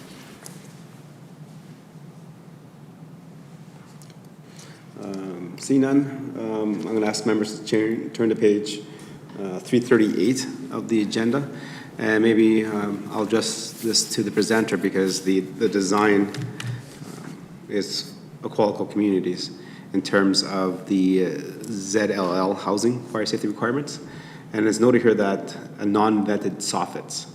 I know most houses, like including my own, is a vented soffit. So can you just explain the differences, and does it actually make the house safer, or does it make the air more stagnant? What is the difference between a vented and a non-vented soffit? Mayor, to answer that question, that particular graphic actually did come from a home builder, and it was included in a presentation that was prepared for a neighboring municipality. So in terms of the specifics on the safety code and building code requirements, that would probably be a better question for Len to answer. But the difference between vented and non-vented is that one basically allows air to flow through it, and with that, it allows for a higher level of combustibility, would be my understanding. So in terms of the requirements here, there would be limited, or fire would be less likely to spread through a non-vented soffit. Okay, and that's what I thought. And it goes back to, in terms of fire safety, but in terms of health safety, definitely with new builds, there's a lot of off-gassing in terms of drywall, paint, carpet, and with having the non-vented soffits, does that prevent the off-gases to be vented out quicker and may be causing harm or concern for residents that are living there. To answer the question, Mayor, I don't have the specifics on that, but I would suspect that this would meet the building code requirements or exceed the building code requirements. In terms of off-gassing, I'm sorry, I'm not able to answer that question. I'm not a home builder, so that might be something that I would refer to Len if he is able to come back up. Okay, sure, I might have to, go ahead. So in respect to what you're asking about, we actually already do that in the town of Stony Plain in any duplex that's built. Based on the way that the fire codes are, the duplexes require non-vented soffits for a certain amount of footage. I don't know if Len will be able to tell us the exact amount, prior to the ability to have vented soffit. And so it is for fire impingement through the building code, but it does not mean that the entire property, the entire eave of the roof is unvented. It is only the adjoining property, to the adjoining property line that is unvented soffit. The remaining soffit in the house is still vented. Okay, thank you. And that answer, so we don't need Mr. Walker to come forward. Councillor Hamstrom, go ahead. Mr. Mayor, you raise an interesting question that gives me a concern. What purpose is a soffit that breathes versus a soffit that doesn't? Does it not allow the roof and the inside of the attic area to breathe so that shingles perhaps last longer and we have adequate airflow there? Non-vented soffits might cause an early wear and demise of the shingles on a roof. Am I correct, or do I need to be corrected? I think Through Mayor to Councillor Hansard. So in terms of the soffits on the side of the house, what we're talking about in this case is they would be extended for architectural and aesthetic purposes. You would still have venting on the back and the front of the houses, and you would still have venting through roof vents that would adequately allow for airflow to flow through the attic, which is basically the purpose of those soffits. I mean, conceivably, you could have houses with no side soffits. It just might not look as aesthetically pleasing as a buyer might want. Okay, thank you. thank you. Yes, thank you, Worship. Again, thanks for bringing this page up, because I had it sitting here kind of looking at it, wondering a couple of things. We talk about costs associated with not having to sprinkler a home, and yet we're looking at adding additional costs, which I suspect are fairly close to being the same, by building fire-safe walls. So what are we gaining by building a fire-safe wall opposed to having a sprinkler? And if the sprinkler was, if we were able to stay within that 1.5 meters, still have windows and sprinkle a house, would there be a benefit to the developer being able to build the smaller lot lines? Through Councillor Choi through Mayor Choi to Councillor Polechko, I think there were a few questions there, so I'm going to try and answer each of them. So the first question was if we are having to increase the requirements on the side of the house by removing the sprinkler, does it not offset the cost? In terms of the shifted zero lot line option, where you're continuing to have 2.4 meters between houses or between buildings, there probably is going to be a little bit of an offset or a balance there. What you get in that scenario, again, is a little bit more flexibility in terms of how the house can be designed, where you can have windows on the one side and potentially an access on the one side if you were to have a secondary suite, for instance. So that would be, that's how I would see, or where I would see the benefit on the 2.4 meter spaced zero lot line. Now, when you're going to the 1.5 meter, spacing, zero lot line, that's where you start to see a lot more benefit in terms of the lot savings, the lot cost as well.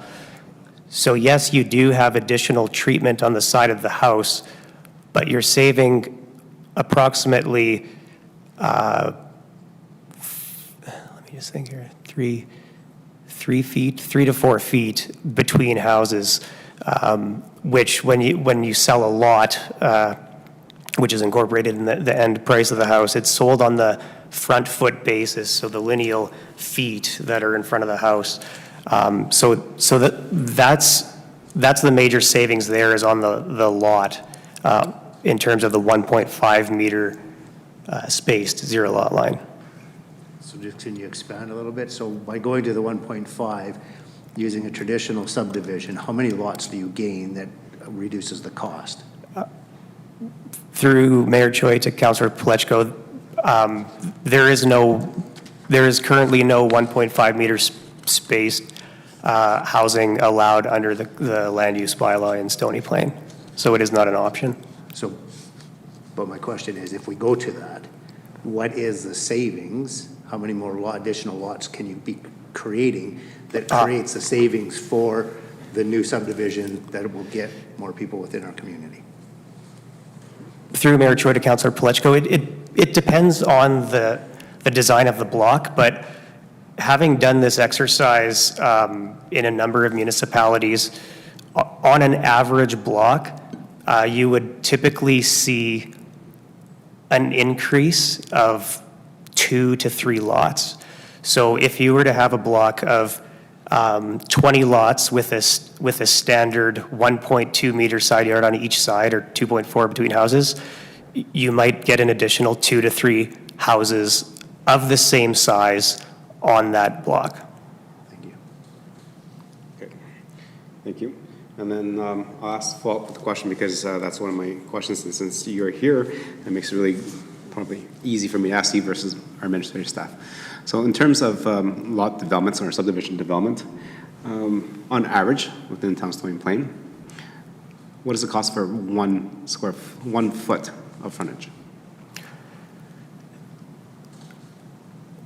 To answer the question, Mayor, sorry, let me rephrase that. For clarity, are you asking the cost to service 1 foot or to sell 1 foot?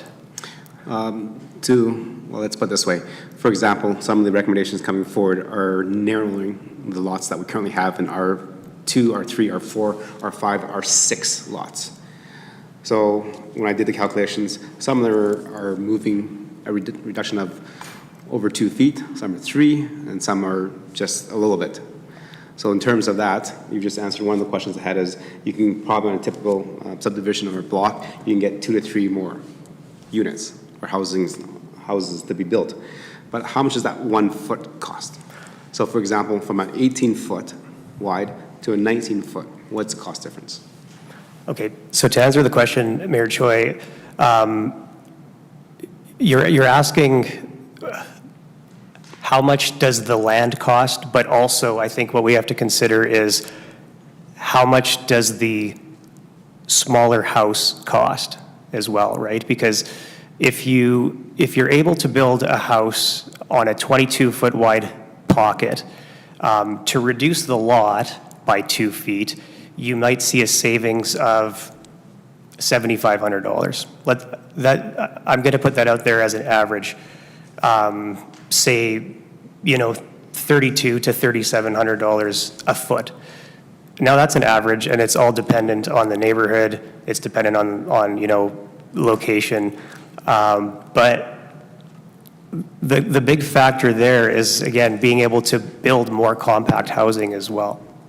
So in terms of the cost to the end buyer, when you're looking at a reduction in terms of house size, going down 2 feet could be anywhere from $25,000 to $50,000 or more. And again, it's difficult because there's a lot that goes into the price of a house, but there's a lot of savings in that in terms of square footage of the house in narrowing it by 2 feet because it's compounded for the entire build. Okay, and I appreciate those comments because I'm just doing some math here. Math is not, a forte for everybody, but I'm looking at some of the comments that are made through the presentations here. Sprinklers costing about $4,000. The added cost for having increased fire protection on sidewalls to allow for zero lot lines or even or closer properties. And then just the cost per foot is between $3,200 to $3,700.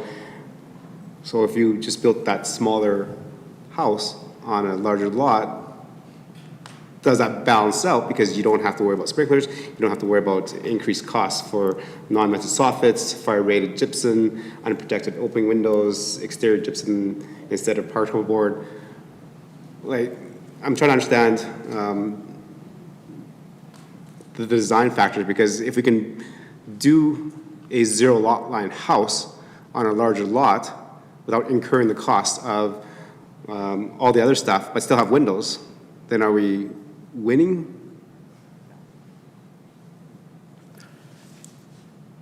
I would say you're providing other options. And in some cases, it doesn't just come down to the cost factor. But again, when we're talking about, sprinklers and that, my understanding is those are still going to be required unless the specific 2.4 meter spaced zero lot line option was developed. So if you had what would be built currently in any neighborhood in Stony Plain where you have 1.2 meter minimum side yards, my understanding is you require those sprinklers anyways. So even if you reduce the size of the house or the size of the lot, the sprinklers are going to be required unless you were to move to that specific 2.4 meter zero lot line option that's being proposed under the R2 district today. Okay, and I appreciate that. I'm just, again, from 1.2 to 1.5 to 2.4, if you get, how many dollars and cents, and I appreciate that, and definitely that's something that, we as a council have to kind of look at in terms of housing options for residents, as our housing report says that we should look at. Any other questions? Councilor Laurie, go ahead. Thanks, Your Worship, and more just a comment of clarity, because we've been referring to the chart on 338 or the image on 338. That is showing the 1.5 meters. I just want to be very clear. That is showing the 1.5 meters. Whereas the modified that we're talking about with the 2.4 meters is significantly different than this.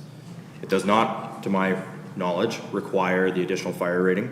It does not require no windows. Obviously, as we would talk about, the whole point of doing it was to allow for the windows, etc. So I just want to urge caution when we're looking at the diagram on page 338 and understanding in which ZLL it's applicable to. It is applicable to the 1.5 meter zero lot line. It is not applicable to the modified 2.4 zero lot line that we are also speaking about. Unless administration has any comment, I believe that is the correct interpretation.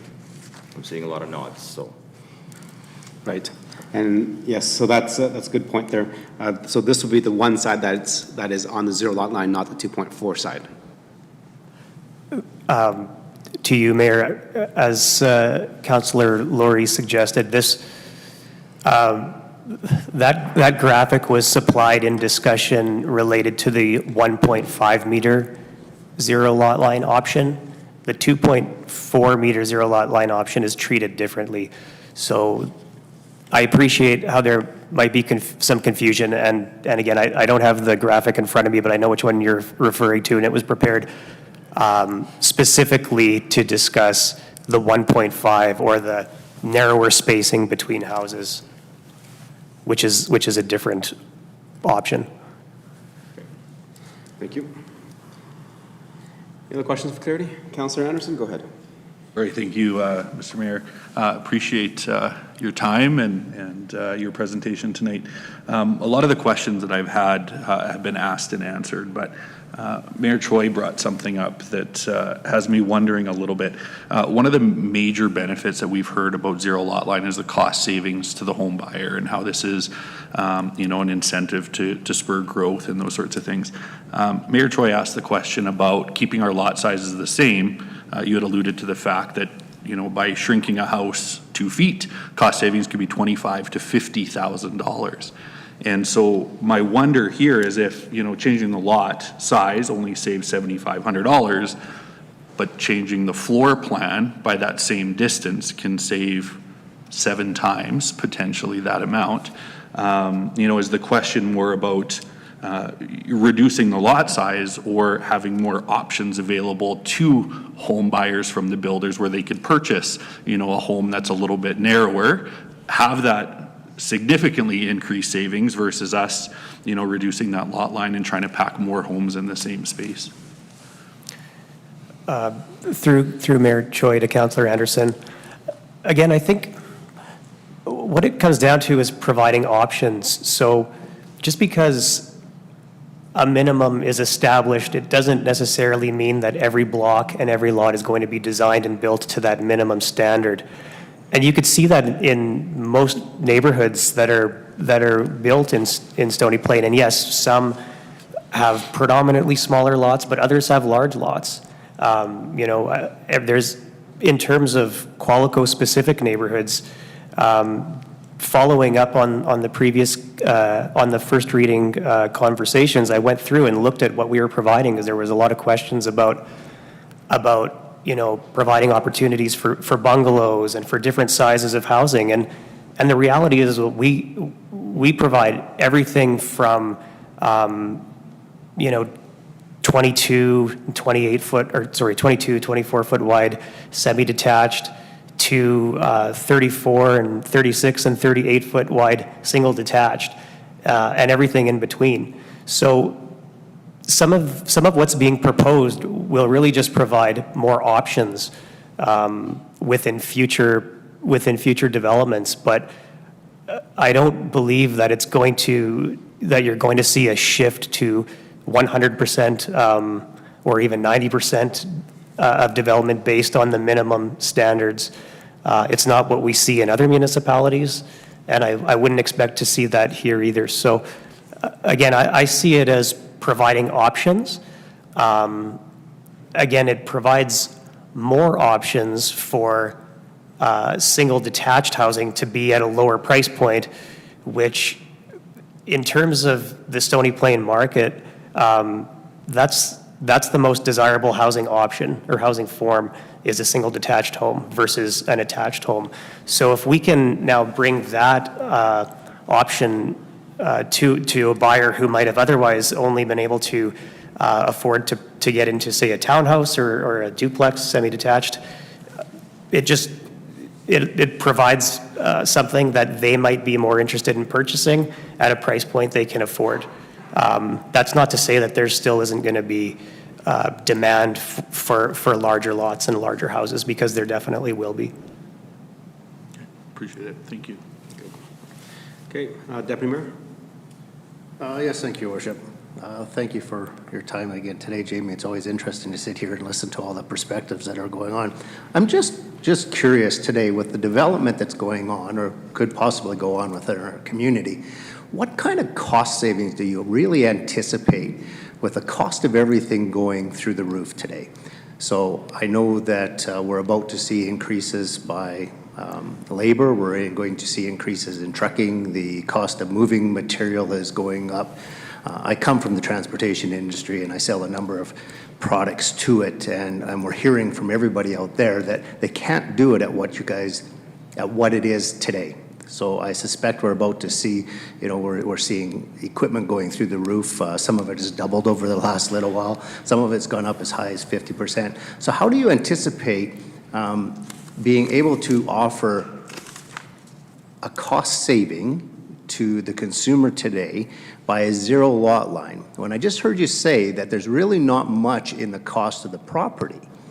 So even the development today is going to cost more, so I suspect that that's going to become less. But what I heard you say was it was in the cost of the building. So how do you see, and even that today, you know, a sheet of plywood went from $25 3/4 inch plywood to 110 as high as it's been. So I'm just wondering how we would see any savings, affordability more for our consumer today with the rising costs and everything that we're seeing. Through Mayor Choi to Councillor Palechko, I just want to take a step back for a second and say, the figure I mentioned to Mayor Choi in regard to lot cost was talking about 2 feet, because houses are built in 2-foot increments. But when we're looking at the 1.5 meter zero lot line option, it would be more than that. It would be in the range, again, it depends completely on location of the house, but it could be in the range of $10,000 to $15,000 in savings. It's going to be more because you're depending on the district, you're saving 3 to 4 feet between houses, right? So it's going to be double that 7,000 that I threw out there to Mayor Choi. So that does come into play in terms of the overall cost, right? You're talking now over $10,000 in terms of just the lot savings, plus what you could save if you had a narrower house as well. In terms of current costs, it's difficult because everyone can, try to absorb what they can, but the reality is that every business still has to make money, right? And so it's a matter of being able to also compete regionally with other municipalities for a similar, to provide a similar type of housing product or option, but potentially at a bit of a lower price point, because as you get out to Stony Plain, it is a little bit further out from Edmonton, obviously, and there may be fewer services. And so people generally, when they're moving out to Stony Plain, they're comparing it to the price in Spruce Grove, where it's a little bit closer to Edmonton, and there are more services in terms of what the community has there, right? And so the challenge has been over the last number of years with the additional fire requirements, with the additional width or size of lots that are required in Stony Plain, where now we're kind of at a point that it's actually more expensive for a buyer to buy a house in a new neighborhood in Stony Plain than it is in Spruce Grove, because they just allow for more compact development. You don't have the sprinkler requirement, and so all of those compound in terms of the overall price. And when people are looking at a house, what they're really looking at is, I've got a price point or a budget. I'm looking at roughly this many square feet, in this general location, and I want these kind of finishes.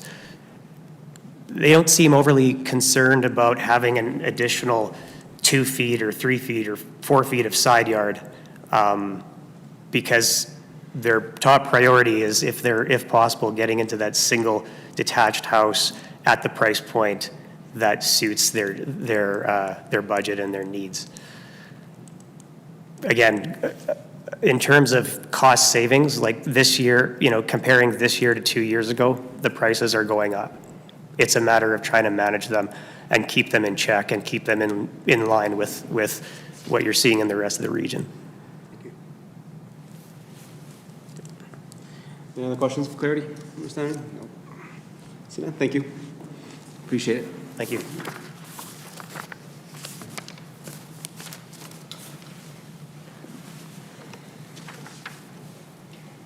Okay, moving forward, is anybody else in chambers that wants to speak in favor of the proposed bylaw change? Okay, I see nobody else stepping forward. Anybody in chambers that would like to speak in opposition of the proposed bylaw change? Okay. Anybody in chambers like to speak opposed to the bylaw change? Okay. Move on to the next phase is anybody that has a general comment regarding the current bylaw changes. Anybody in chambers like to speak a general comment regarding the proposed changes? Okay, I'm seeing none. Moving back to the presenter, administration. Anything to follow up?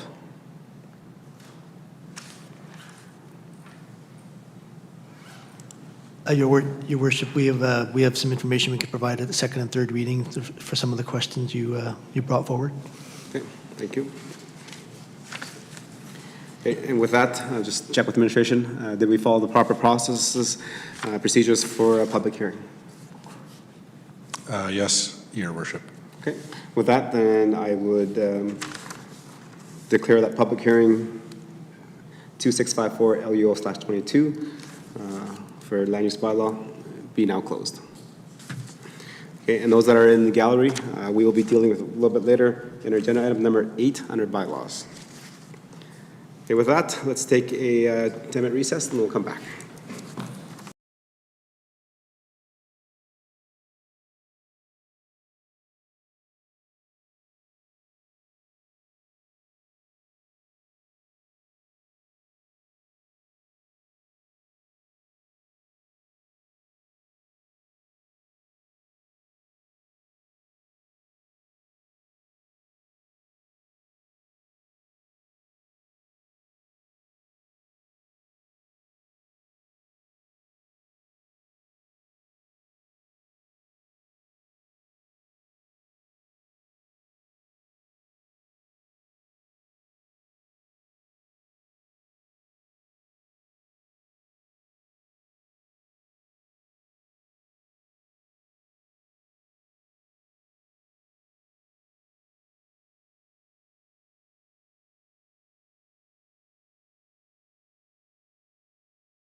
Okay, welcome back, members of council, administration, the gallery, and people that are watching us virtually on YouTube.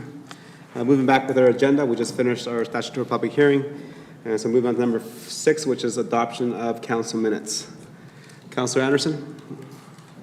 Thank you, Mr. Mayor. I move that Town Council approve the regular council meeting minutes of March 14th, 2022, and the governance and priorities meeting minutes of April 4th, 2022 as presented. Okay, thank you. Members of council, you had a chance to read both those minutes. Any questions, errors, or just comments regarding those? See none, I'll call the question. All those in favor? Okay, and that's carried. Moving on to number 7, which is council boards and commission minutes. Councillor Hansard, please. I'm working my way back. Is it up here for me to read? Yes, Councillor Hansard. Mr. Mayor, I move that Town Council receive the council boards and committee meeting minutes for information. Thank you. Members of council, so 7.1 to 7.4, the minutes are provided. Any errors, omissions, or comments on those? Okay, I have one question to Councillor Meyer on page 361 regarding library minutes.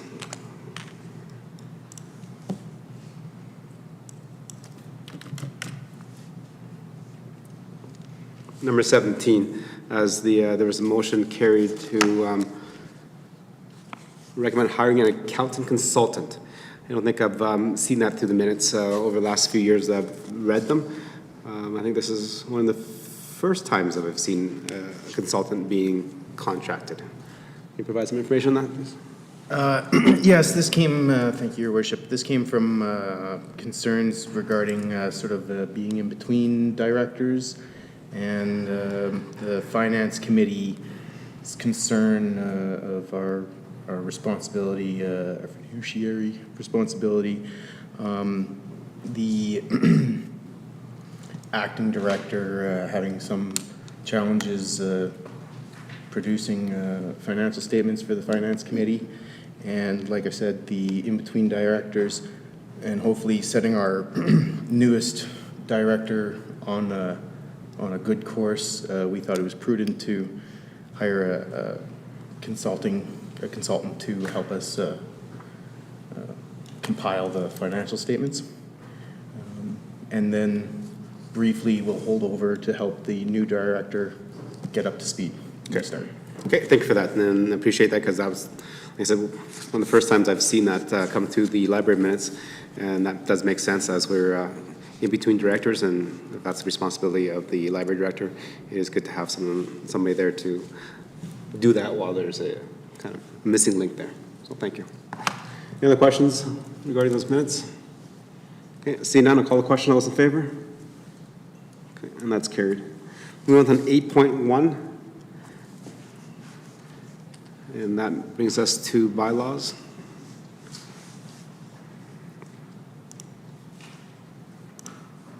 Okay. Okay, administration, over to you. Thank you, Your Worship. So we left off discussing that there were some amending motions that administration has prepared in the lead sheet. This is due to the sensitive nature of these proposed changes to the land use bylaw, and can provide council with some potential directions that we can go. So here's a summary of these amending motions. Amending motion number 1 would remove zero lot lines from the land use bylaw as proposed. Amending motion number 2 would permit the HERF-inspired zero lot line developments only, and would remove the traditional zero lot line option, or the 1.5 option that's been discussed. Amending motion number 3 would permit a percentage of zero lot line development in neighborhoods. This would limit the amount of zero lot line development to 30% of the lots in new developments. Amending motion number 4 would enable a pilot area for zero lot line development. So this motion would allow council to approve a specific area which would allow for zero lot line development. And amending motion number 5, while not related to the housing strategy, has come up in some discussions recently at council. This motion would enable the first lot out of a quarter section without the need to vary a provision of the land use bylaw. So this is a motion to amend the FD district, which has been discussed recently.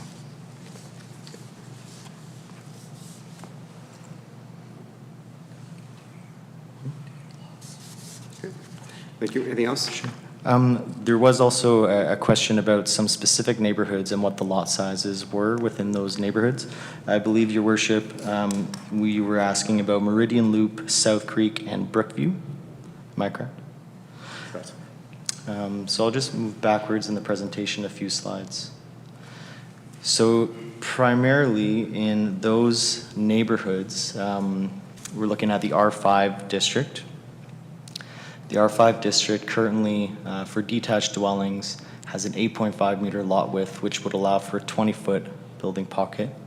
And we are proposing to lower that to 6.6 meters, which would be a 14-foot building pocket. That is the proposed reduction in lot width minimum. Okay. And that's for Meridian Loop, Brookview, and South Creek? That's correct. Those neighbors do have a mix of districting, but are primarily R5. Okay. And then if there are duplexes in Brookview? That's correct. So what size are those? Yes, duplexes currently are at 7.5 meters in lot width required. Sorry, I think we might be confusing terms. In the land use bylaw, there's a term duplex. There's also semi-detached. I think we're thinking about semi-detached housing form. That is currently at 7.5 meters, minimum required lot width. And the proposed is 5.4 meters for semi-detached in the R5 district.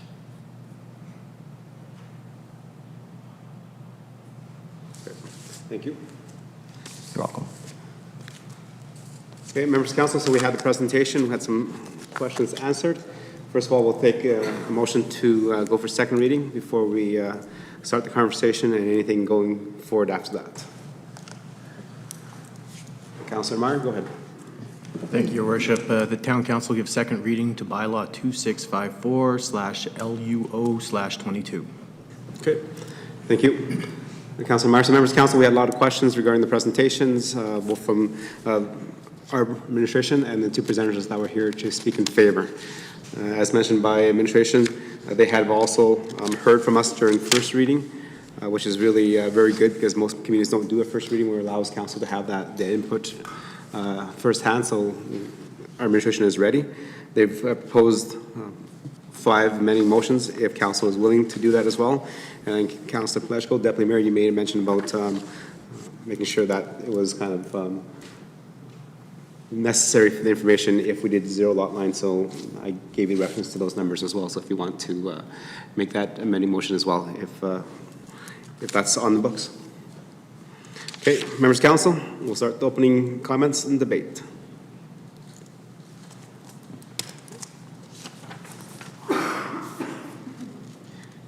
Councillor Laurie, go ahead. Thank you, Your Worship. Just to start off, I do have 2 questions in perspective to the amending motions that were proposed essentially by administration as options that we can look at. One of which being the moving to the 2.4 meter zero lot line proposal. In reading it, it looks like that eliminates the R4, R5, and R6 zoning options for that type of development and leaves it solely in R2.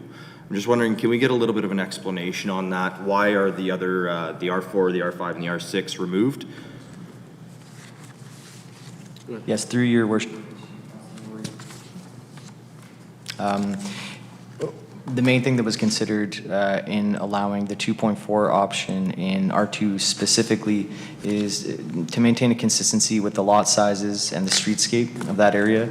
The other districts do offer a more compact design, and so we felt that the traditional or the 1.5 meter zero lot line option would fit better in those districts, and the HERF specific had a good fit with the R2.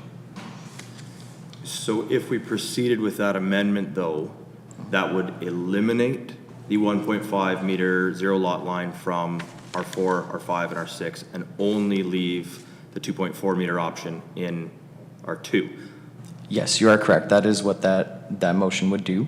Through your worship to Councillor Laurie, that's correct. You could potentially also look at, amending the general section further to include that HERF option in other districts. That could be a motion that council could make as well. Thank you. And would you be able to delve further into why administration's recommendation was not to include that in R4, R5, R6? If I may, through your worship to Councillor Laurie, when we examined the different types of HERF rate, the two different types of zero lot lines, we looked at the R2 and found that it was only for single detached homes. And given that the HERF inspired one was only for zero detached homes, we aligned the two, whereas the R4, 5, and 6 allow for the 1.5, which is more common in a denser style of development. So the way that we have the bylaw written right now, if we remove, right now the HERF inspired one is only aligned with the R2, whereas the 1.5 is aligned with the other three. So the way it's written right now is that we'd either remove it from one or all three or all four ultimately, because of the way they're written into it.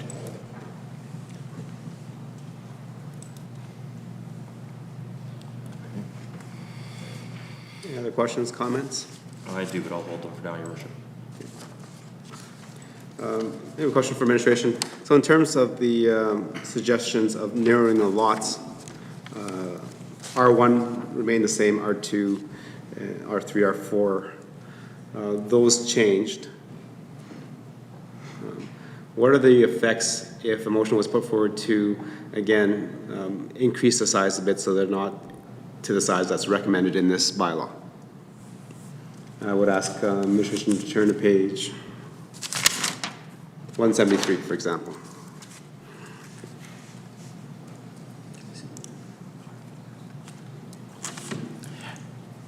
Thank you, Your Worship. Yes, we could entertain different minimum lot widths. I would note that houses are typically built in 2-foot increments, and we should maintain, that our lot widths would follow a building pocket size, and we would increase by increments of 2 feet. And we could do those calculations to let you know what the appropriate sizes would be. We do have a table that would also assist in understanding, for different housing forms and different building pocket sizes, what would be the required minimum lot width. If the choice of council would be to step down or, decrease in smaller increments. Okay, so for example, here on that current page 173, and also on the presentation where it says R2, the existing is 10.4, and administration is proposing it to come down to 8.5 for the R4 lots. Yes, Your Worship, that's correct. So if we wanted to increase that to allow for a 22-foot building pocket instead of 20, what does that make that width? If I can, Your Worship, we would basically do a calculation to increase the minimum lot width, and then we'd have to make another calculation to do the lot area accordingly. Yes, and so, Your Worship, the request was to determine what the lot width would be for a 22-foot building pocket in the R4, am I correct? That's correct. So the required lot width for a detached dwelling in the R4 at a 22-foot building pocket would be 9.1 meters. And then we could also do the calculation for the required lot area as well for you. Okay.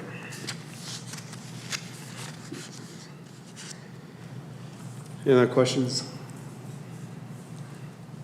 Councilor Laurie, go ahead. Thank you, Your Worship. I have a question in regards to secondary suites and our allowance around secondary suites. So in looking at a lot of the changes that we're looking at, including some of the lot sizing changes and including the zero lot line changes, it really poses a question on whether we need stricter controls on approvals on secondary suites. If we're looking at making smaller, more compact subdivisions that likely will already have parking issues, and again, when we look at some of the things like Meridian Loop, or whether it's Brookview, or any of those type of subdivisions, that there's already parking challenges.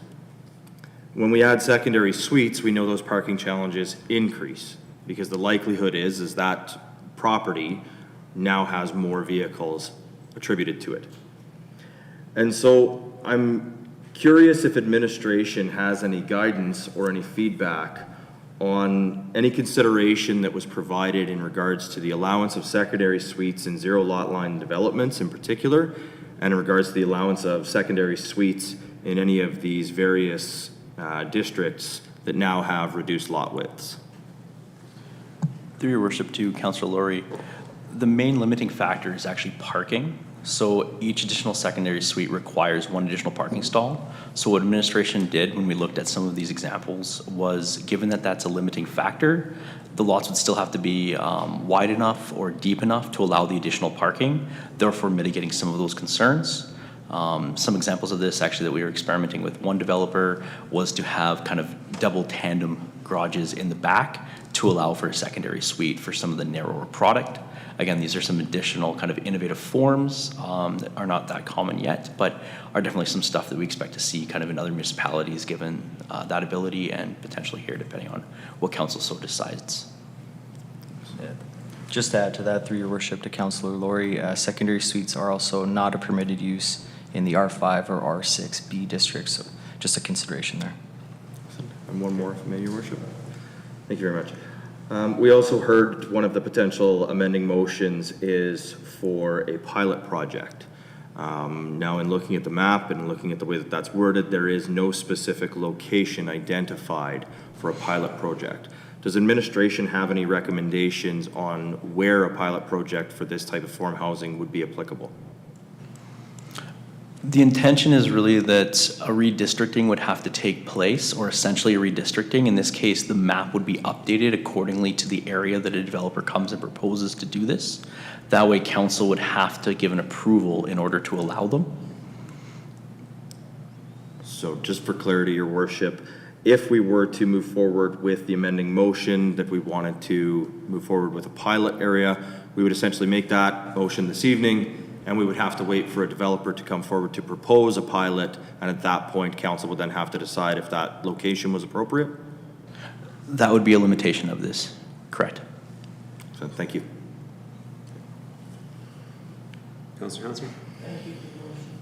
Just to clarify Councillor Laurie's last question, would any of this come back to council, or is it all decided by administration? If the recommendation to make a motion to change it to allow the pilot, every single area that wants to have zero lot lines would need to come to council for a decision. Okay. I have my own question that I wanted to verify. I often find that the more dense housing projects, the zero lot line projects, are often offered in areas that have extensive continuous running transit, thereby eliminating a great deal of need for everybody to have a vehicle. When you get into Spruce Grove, they certainly have transit, but it's not continuous running. And Stony Plain's starting up our own, or has our own transit system, but it also is not continuous running. When we talk about having secondary suites, is there any way for a stipulation to be put on such homes if there is a laneway and parking pads at the back of the home offered, that somebody's got to park back there, not everybody needs to park on the front street? Or is that some kind of a dream that cannot actually be made into reality because you can't control people that much? Through your worship to Councillor Hansard, I believe you're on the right trajectory there, in the sense that we have the ability to control how many parking stalls are required, but we cannot control necessarily who parks there or when they park there. Okay.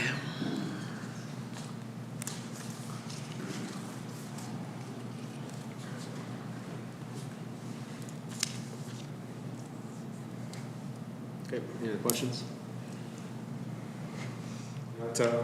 Administration, I appreciate bringing the land use bylaw forward with the recommendations to make more housing types and options within the town of Stony Plain, as per the housing study within the town of Stony Plain. However, I do think there is something that needs to be said about uniquely Stony Plain. Just because we have other municipalities that are doing this doesn't mean that Stony Plain needs to follow suit in the same manner of development. As mentioned by Councillor Hansard, there's different service levels offered by each municipality in terms of transit, the ability to walk, size of vehicles, the number of vehicles. Most families choosing to live out in Stony Plain most likely require 2 vehicles, which then adds to the parking congestion that was mentioned by administration. We can allocate that they have 2 parking stalls on the property, but we can't make them use them, which then adds to the congestion on our roads. But I do understand having the ability to provide those different options to our residents. So my comment and maybe question to administration, to members of council, because this is the debate between us and council, is like to increase all the proposals by 1 building pocket size. So it's not quite as small as recommended by administration. So for example, in R4, which is recommended, which is currently right now at 10.4 meters wide, rear lane, which allows for a building pocket of 26, which now you're proposing for a building pocket of 20. So to move that up to a 22 building pocket. And then R5s, which allows for a building pocket of 20 currently, but then move it up to 14 from what is proposed. So I think with those, I understand having narrow lots to provide different options and trying to keep the costs affordable for residents, but I also believe that we have a duty as a council to make Stony Plain uniquely Stony Plain. And I think this is a good step forward in terms of our maturation as a community. Just to double check for clarity there, the R2 was going from a 26 to a 24 building pocket, so in that case, there'd be no change to the R2? Yes. Okay, just for clarity, thank you. So there'd be no change to the R2, but then the other ones from the R4 would increase, and you guys can do the math because you guys are paid a lot more than I am. So you guys can definitely do the math for me. Members of council, that's my comment. I'm not too sure if how you feel about that. Councilor Laurie? Thank you, Your Worship. I appreciate you bringing that forward. Unfortunately, though, I would certainly have an opposing view on that.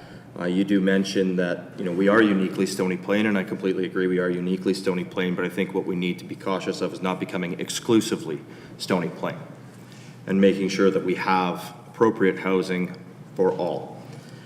When we look at many of our different plans that exist, we have our own housing needs strategy. We have the tri-regional plan that talks about housing, and then one that we haven't talked about that isn't referenced in here is also Stony Plain's poverty reduction strategy. And in that poverty reduction strategy, it speaks specifically to the item of dignity, and housing as one of those key fundamental foundations. And I just want to read a couple of quotes from our own report. Housing. According to Article 25 of the Universal Declaration of Human Rights, housing is a human right. Everyone has a right to housing. It goes on further to talk about, for this reason, people have the right not only for housing, but for choice of housing that fits their needs for proximity to family, friends, work, and supports. I would presume that also includes affordability. While I do understand your notion of, Stony Plain, I don't believe that anybody who is looking at Stony Plain as a place to move to sees what's being proposed today as a barrier. I do believe that within the community that we have today, there certainly are views that are opposing to what is being presented to us today. But I believe we have to be progressive. I believe we have to look at comparators. I believe we have to look at what are the basic needs of our community. And our housing needs assessment has shown us very significantly that there is a strong requirement for more affordable housing. Again, we heard there's less difference in price when it comes to the lot than there is to the actual footprint of the home. But the reality is it's still a difference in price. And if that 2 foot of property frontage means that somebody cannot afford a home in Stony Plain, I don't know that I'm okay with that. I believe everybody should have an opportunity for home ownership in the town of Stony Plain, should they wish to pursue it. And I think we should do whatever possible to make sure we provide the options for that. In saying so, that's also why we have different districts. Because some people would like to live in large lot residential where they have 10, 12, 14, 16 feet of side yard before their property line. But some people choose to live in high density. Some people wish to live in high density. Some people don't mind a 14-foot pocket. And so I think the reality is that it should be our duty and our responsibility as council to find an appropriate way to provide an option for all within our community. And changing the recommendations that administration has put before us today in regards to the different sizing of those lots, I don't think achieves that goal.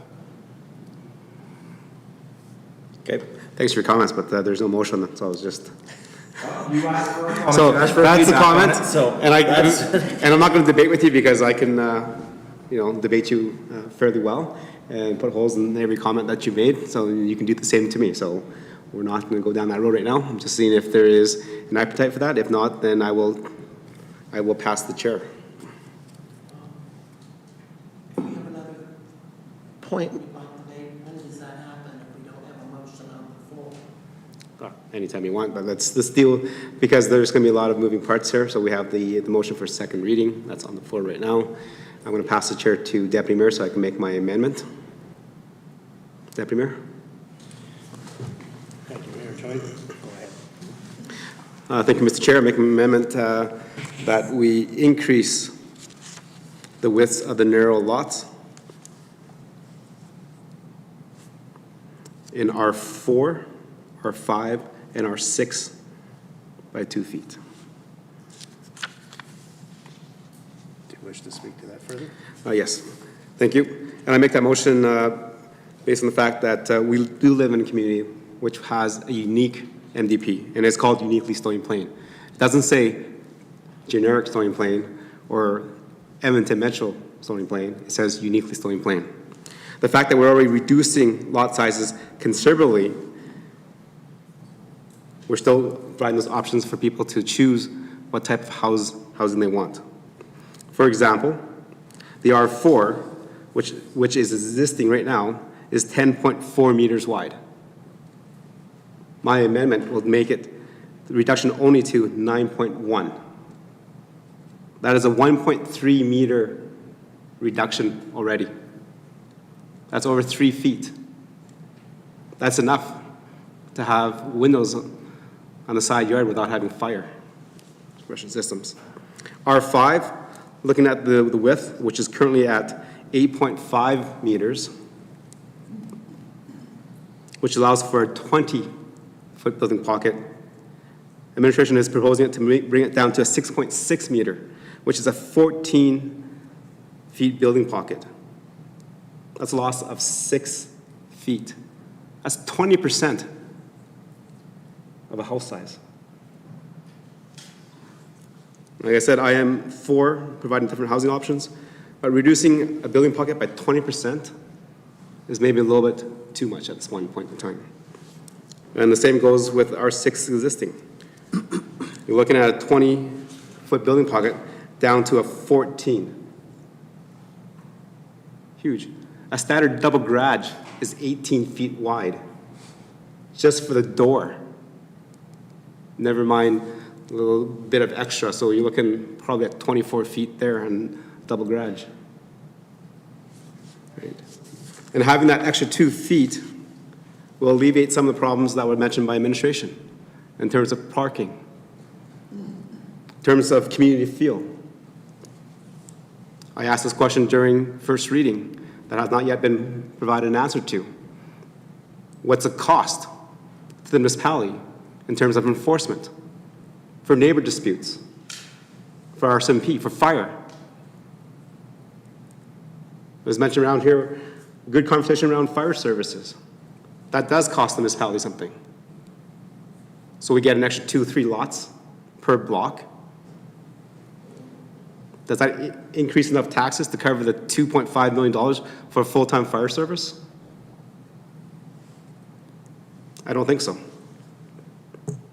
But increasing those proposals will still allow us to address all the comments mentioned by Councillor Laurie about housing as a human right. And this will also allow them to have different housing options, from duplexes to small lot, to apartment buildings, to large lots, and to condos. So with that, Deputy Mayor, thank you. Yes, thank you, Your Worship. I'll open the floor for debate. Councillor Hansard. Thank you, Mr. Deputy Mayor. I simply want to thank our mayor for offering an alternative point of view. I'm very concerned about the poverty reduction strategy, and I certainly appreciate some of what Councillor Laurie brought forward as well, but I want to make a very strong correction. There is nothing that says people have a right to home ownership. Certainly those people who desire home ownership should have the opportunity, but the idea that we have to provide smaller and smaller space to people so that everybody could have home ownership, that doesn't even make sense. I think if people would like to own a home, certainly that opportunity should be more available, and I think a move in the direction of reducing lot size, et cetera, is one step that we can take to make housing more affordable. We're in the midst of a very unique market right now, so no matter what size you make the lots, things are not going to get terribly more affordable. This is going to have to go by, and then we'll see how things shake out down the road, because the boom that we're in right now will go away. It will certainly be reduced. And then things will hopefully settle down so that we can actually see what the benefit is. I think I would be more in favor of something not quite so drastic, so that we could see the effect of that and how it works out and how the parking is handled and how the neighborhoods adjust to it, rather than taking such a big leap at the beginning. And I certainly want to see people have adequate, clean, safe, even attractive shelter and housing, but nothing promises us home ownership. Councillor Laurie. Thank you, Deputy Mayor. So again, while I can appreciate the comments from my colleagues, I still stand my position that I do not support that. And when you look at what is being proposed in respect to the R4, the R5, et cetera, where you see a lot of the major differences in the sizing is in particularly the row housing option. And so a row housing internal unit going from, say, 6.1 to 4.2 meters, or a row housing in R4 going from, sorry, I just lost it here, from 8 to 6.1 meters. So there certainly are reductions. There's no doubt about it. But I'd ask you to take a look at some of the other areas of town where we have various forms of housing. And take a look at the likes of, although a bit of a private development, Meridian Meadows or Jutland Ridge, or any of those type of places. You have units, and units exist out there that are 12 feet wide. their width of the building is 12 feet wide.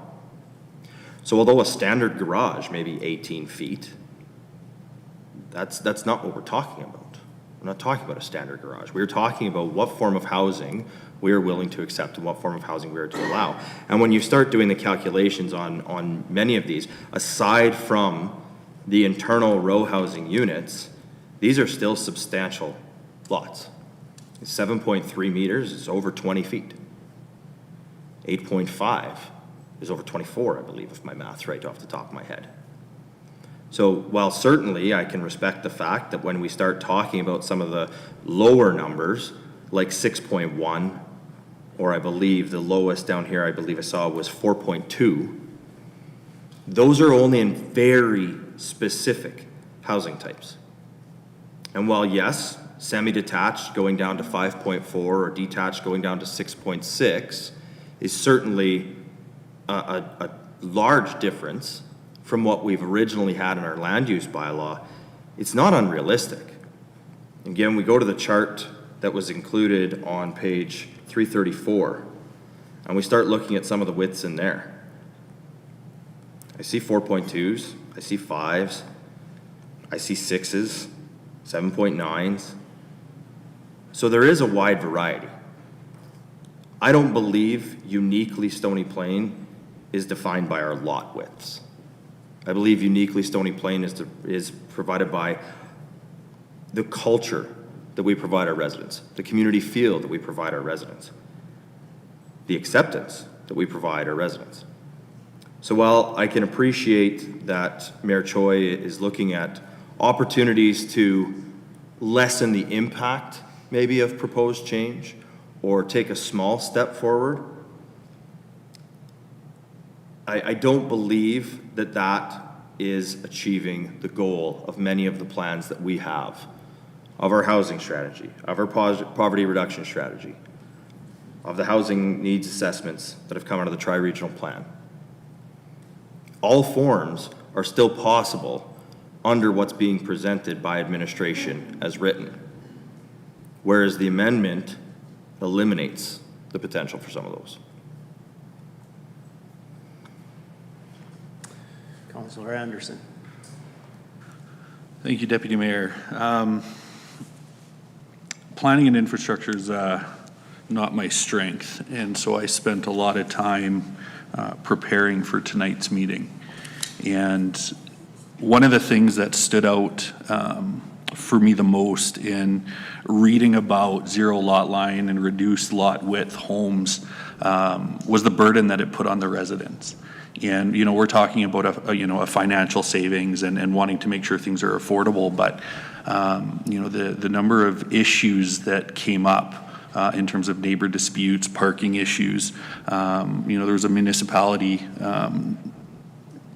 less than 10% of residents who lived in a zero lot or a narrow lot width home said they would want to buy one again. Citing all sorts of different you know, reasons for that. And so I'm just not sure that, you know, $7,500, you know, in terms of the suggestion from the mayor tonight to extend that a little bit, you know, prohibits people from affording those homes. You know, but 2 feet does add a good amount of property. And, you know, if we're looking at some of these numbers, we're talking of a 25% decrease in lot width, which to me is quite significant. And reflecting back over the last couple of years, you know, one of the things that we saw was this mass exodus from large urban communities into other areas of the country. So whether that's, you know, Toronto, you know, moving out to the Maritimes because people wanted more land, more space. And those sorts of things. I think mental health, you know, becomes a piece of this as well. And so, you know, people having their space that is their space, not having those, you know, standing on top of their neighbors or conflicts with their neighbors and neighbor disputes on an ongoing, you know, basis, which, you know, seems to come up time and time again in communities that have undertaken these changes, you know, well ahead of us. You know, there's part of me that thinks that, you know, maybe one pocket might not be enough for some of the really small ones. Like we're talking 20 feet sounds like a lot until you put a home on it and you're sitting on top of your neighbors. And so based on, the reading that I've done, the conversation tonight, I believe I'd be inclined at minimum to support what the mayor has proposed tonight.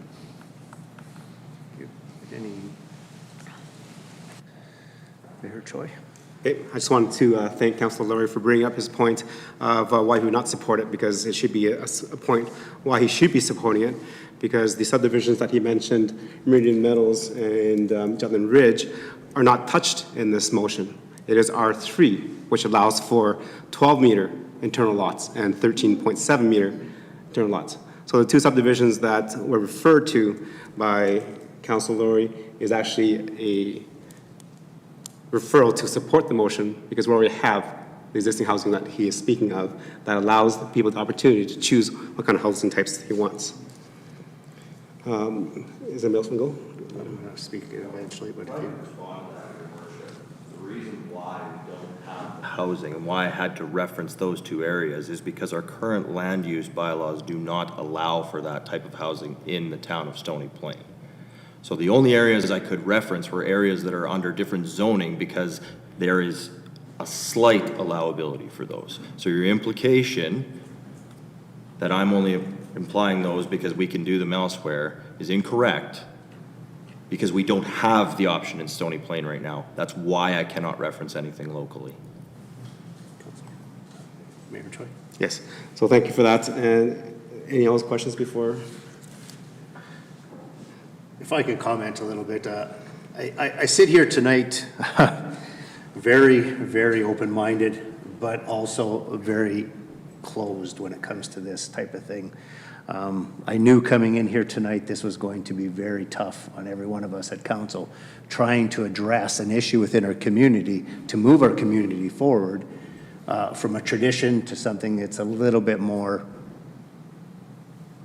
thought after, something that people are asking for. However, saying that, I struggled with many of the decreases that were on there, and I think this speaks to some of them decreases quite far. However, I've had just about, of the people that are on here, I've had 4 of them reach out to me and highly suggest that I speak to our council slightly about not doing zero lot lines within our community, about not how good it is for our people down the road, and how they're looking at addressing their own land use bylaws going forward, because they've run into some of the major issues that we've seen in our own presentation. So I think tonight what we have to consider is we do need to move Stony Plain forward. Stony Plain is unique, but there is an opportunity tonight to allow our developers, our business community, to have a few more choices. So how we do that and where we do that is our ability to move it forward. But we also have an opportunity, I believe, and administration, correct me if I'm wrong, but this bylaw can come back at any time to be revised. Now, I suspect that this is something that we don't do too often, and we might not see this for 5 years, but it is an opportunity that we can look at land use bylaws from time to time and have adjustments to it. So it is an opportunity for a suggestion that just got presented. It is an opportunity for us maybe to look at a specific area, and hopefully a developer comes to us and says they would like to try it. But it's also an opportunity for us to possibly have some responsibilities back on the developer for putting the development forward. So I think tonight we continue to listen to each one of what we have to say, because we all have something important to say. And there's a good opportunity for us to be able to move Stony Plain forward in a good motion that allows for some new development within our community that we haven't seen in a while too. So anybody else have further comments? Mayor Choi? Okay. Thank you, Deputy Mayor. I appreciate the time and the comments from members of council. I do ask for the support on this. We talk about cost savings to our developers, cost savings to our residents, and providing opportunities for different housing types. This motion, this amendment does allow for that. And I can understand the cost of housing continues to go up. However, there needs to be some kind of a balance. If you look at the suggestions from administration for R4, R5, and R6B, it's a 3-step down. Okay? R4 was from 26 to 20. So 3 building steps down as they talk about 2 feet increments. I'm asking that we kind of raise that bar up to only having 2 steps down. Right? I would have to say that having 1 step down from what we currently have does not provide those housing options and choices for residents and new residents that come forward. But having 3, I think might be a little too extreme in terms of building what Stony Plain needs to be. So 2 is a balance, and that's why the motion was to move back up to the 2 feet. I think even with the requirements and increasing the lot building sizes, we still meet our requirements for building densities that are required by the MRB so that we grow sustainably within our communities. We also talk about cost to homeowners. But with reduced sizes, there's a huge cost to municipalities and to the homeowners themselves. Right? Building community is not about home ownership or where you live, it's how you feel within those communities. If you're in a neighborhood where you're just upset with your neighbors all the time because of parking issues, because of grass mowing issues, snow clearing issues, that does not build community. Okay? So if we want to maintain Stony Plain for the uniqueness that we have, I've asked members of council to support the amendment and just to have a 2-step reduction instead of three-step reduction on the proposed narrow lots. Thank you, Deputy Mayor. Thank you, Mayor Choi. Seeing no further hands, I'll call the question. Those in favor? Those opposed? Motion carried. Thank you. Chair, back to you. Thank you. Members of council, any other comments, debates, motions to amend the bylaw?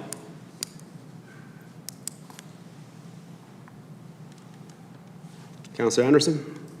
Thank you, Mr. Mayor. So I had some commentary that I jumped ahead a little bit here, but I just want to go back to a little bit. You know, as we consider, you know, these 0 lot line developments, as we consider narrowing the lot width, I had alluded to the fact that I had done some research and I had read extensive reports from 5 different municipalities across North America who had undertaken, you know, this journey.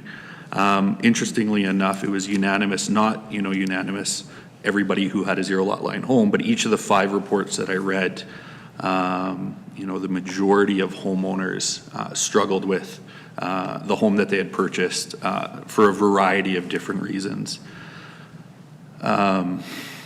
You know, one of the benefits that's been presented, and we've heard a couple of times in the chambers, is about the cost savings to the homeowner. But we've also heard about the challenges in Stony Plain with the HRF regulations and the possibility of, you know, different materials and sprinkler systems and these sorts of things. And, you know, strictly based on the math, without reducing, you know, the house footprint, you know, they seem to weigh each other out, you know, for kind of a net zero, you know, savings there. You know, we're talking about expecting real property reports coming in. We're talking about increased costs to servicing, you know, ultimately get passed back to the resident, right, through our tax assessment. And so if it's costing us more as a town to maintain, to service, to enforce, ultimately those costs come back on our residents anyway. Spruce Grove, our neighbors to the east, undertook a pilot project, and you know, they're our neighbors. They serve a similar demographic to us, and I found, you know, the results of their feedback survey, you know, quite telling. Although their response rate, I think, was 1 in 3, but 91% said they wouldn't buy another 0 lot line home. I know the context there is they had some semi-detached and different things, some different options that aren't necessarily on the table here. But comments such as I would never, were included in their feedback. The one individual who had said, yes, I would, cited less maintenance as his reason for wanting a narrow lot width or a zero lot line home. You know, from parking drainage, I know these things have come up kind of extensively through this discussion. You know, but they do contribute to quality of life, you know, for our residents. And so, you know, I'm not an expert in planning, but what I've heard in the community, what I've read in these reports, and what I've heard from the discussion is that, you know, it's a little bit of a tough sell. Having said that, I'm not the expert.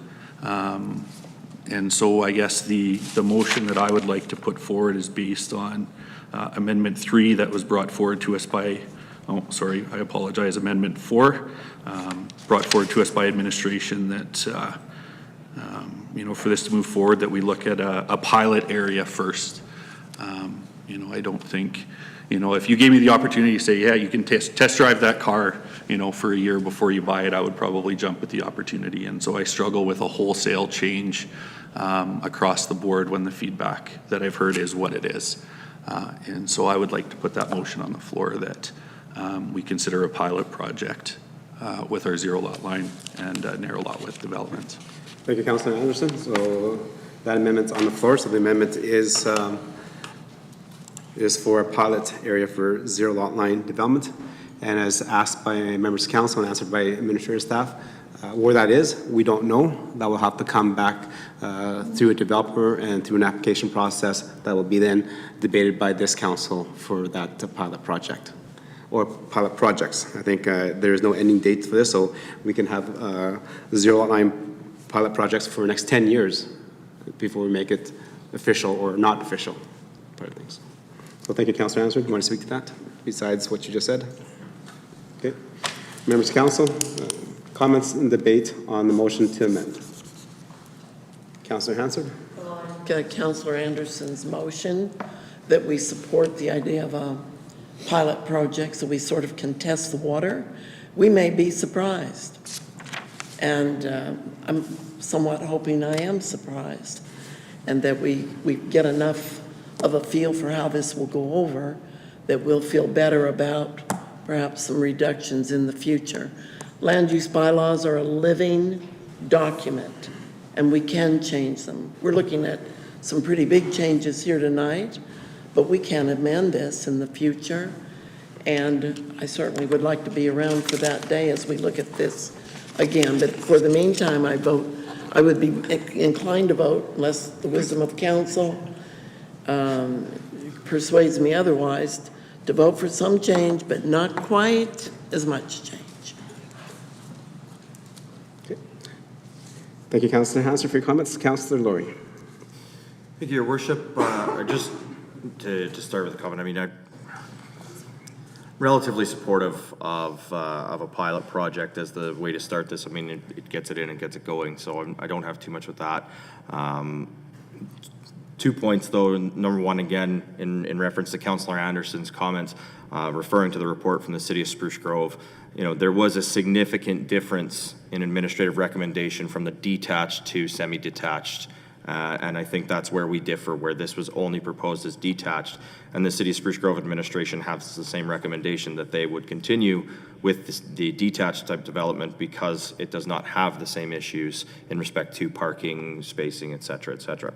The one question that I do have, though, is the motion that I heard out of Councillor Anderson's mouth was a little bit different, and there's a key point. I also heard not only zero lot line, but narrow lot development. So I just want to get some clarity on the motion to understand, are we just talking about our zero lot line development, or are we talking about narrow lot as in some of the lot widths that we just amended?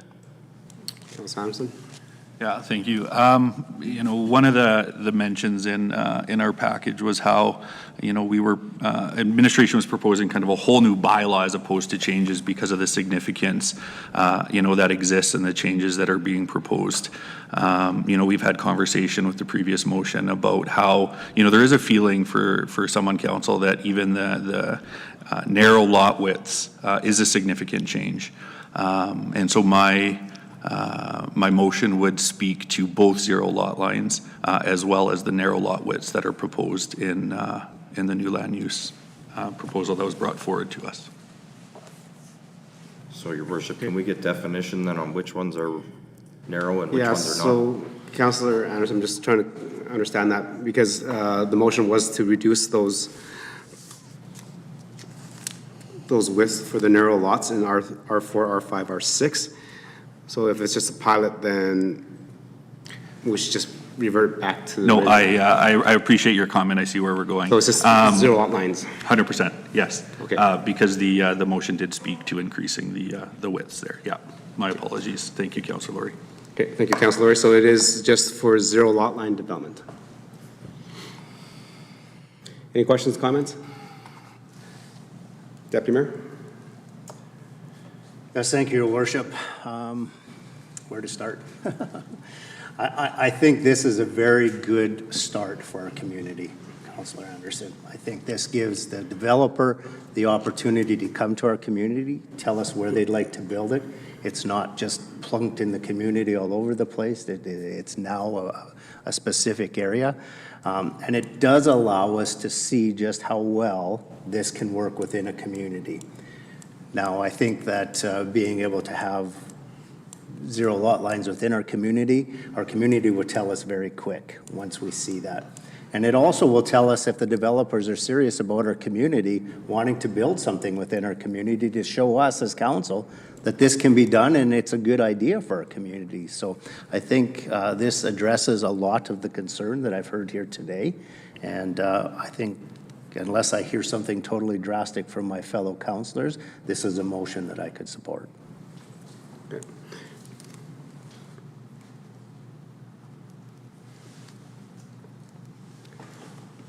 I do have a question for administration. So with the proposed motion for a pilot project, would that be a pilot project on the existing subdivisions that have been approved or new subdivisions that are coming on stream?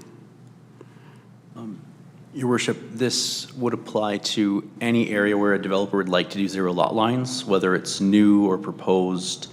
So again, if a new area is being proposed and coming for rezoning, this figure here could be updated as part of that rezoning as well to enable that. So you could have one application that it combines a redistricting with this pilot per se, with an update of the figure. Alternatively, a rezoning could take place, and then subsequent to that, they could come back and ask to remove or update just this figure as well. So either is possible. And again, for any existing areas that already have the zoning in place, they would just have to come and update the figure. Okay.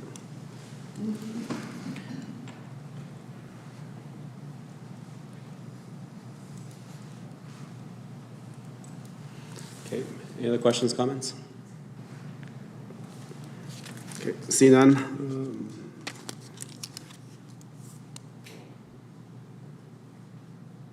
I will support the motion. I was thinking that I was not going to support the motion because doing the research that I've done and definitely listening to you, Councilor Anderson, and members of council, a lot of the issues that we had with zero lot lines were the semi-detached or the duplexes that were sent zero lot lines, not the single family developments. By giving some thought, because I asked the question about what the sizes of our duplex areas are within the town of Stony Plain. So within those duplexes were Brookview, South Creek, and even areas of the Brickyard are predominantly duplexes, in essence, only 7.5 meters wide per side, which is smaller than the current lots that we've changed and adjusted to now. So allowing that to have a zero lot line does allow to offer more housing options and types while still maintaining the width and stuff that we're looking at, because I feel that might be good to bypass this step of zero lot lines. Builders can just go build duplexes and there's zero lot lines. So that was when I was doing my research, that's why I would support it and not just do a pilot project. But I do see where you're coming from in terms of making that kind of gradual step. So I will support it to see where it goes. Okay. Closing comments, Councillor? I just appreciate, the conversation, and I think that, it is a drastic change for us. And we're talking about, 6 feet in some areas, and, as much as we want to move forward, we want to hear what industry, sees moving our community forward. I do think there's wisdom, in trying before you buy, so to speak. And so I appreciate the conversation. I appreciate our industry representatives for being here and advocating on behalf of our builders and our developers. And I think if this motion passes, that it will serve our community well. Okay. Thank you. With that, I'll call the question. All those in favor? Okay, and that's carried. Okay. So back to the original motion with those 2 amendments. Any questions, comments, or more amendments to the proposed bylaw? Councilor Laurie? Thank you, Your Worship. A question to administration. As a part of the Town of Stony Plain Housing Strategy, Policy 4 was to include a density bonusing provision in the land use bylaw to promote development of affordable and accessible houses in appropriate districts. With the land use bylaw being completely rewritten and this housing strategy being in existence, I'm just wondering if we can have a little bit of context from administration as to why that might not have been included in this change. Through your worship, through Councillor Laurie, when we were doing a scope, given the time frame that we wanted to have this bylaw in front of council, given the development season that's starting right now, we felt that this needed additional research than what we had time and capacity for at the period of time. So we haven't included this in it. I'm not saying that we don't want to, we just need to be realistic in terms of the number of changes we could make at this point in time. Thank you. Through your worship, do we have a timeline as to when we can expect a potential amendment for some of these other changes that we've seen in the housing strategy? Through your worship, through Councillor Laurie, given our intent is to come annually in the spring with the new bylaw, I would expect that would be when the next one would come. Excellent. Thank you. Thank you. Any other questions, comments?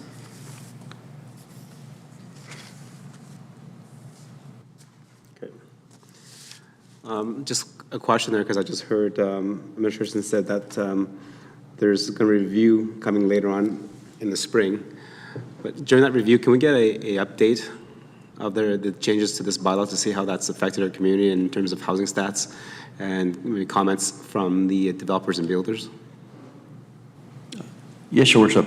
And again, that should be reflected to some degree in the land development report that comes in the beginning of the year as well. Okay, sounds good. Right. Any other questions, comments, motions to amend the proposed bylaw? Okay, see nothing. Can I have administration read back second reading, please? I know it's been a little while. Administration read the motion again, because it's been a while since Councillor Meyer made the motion.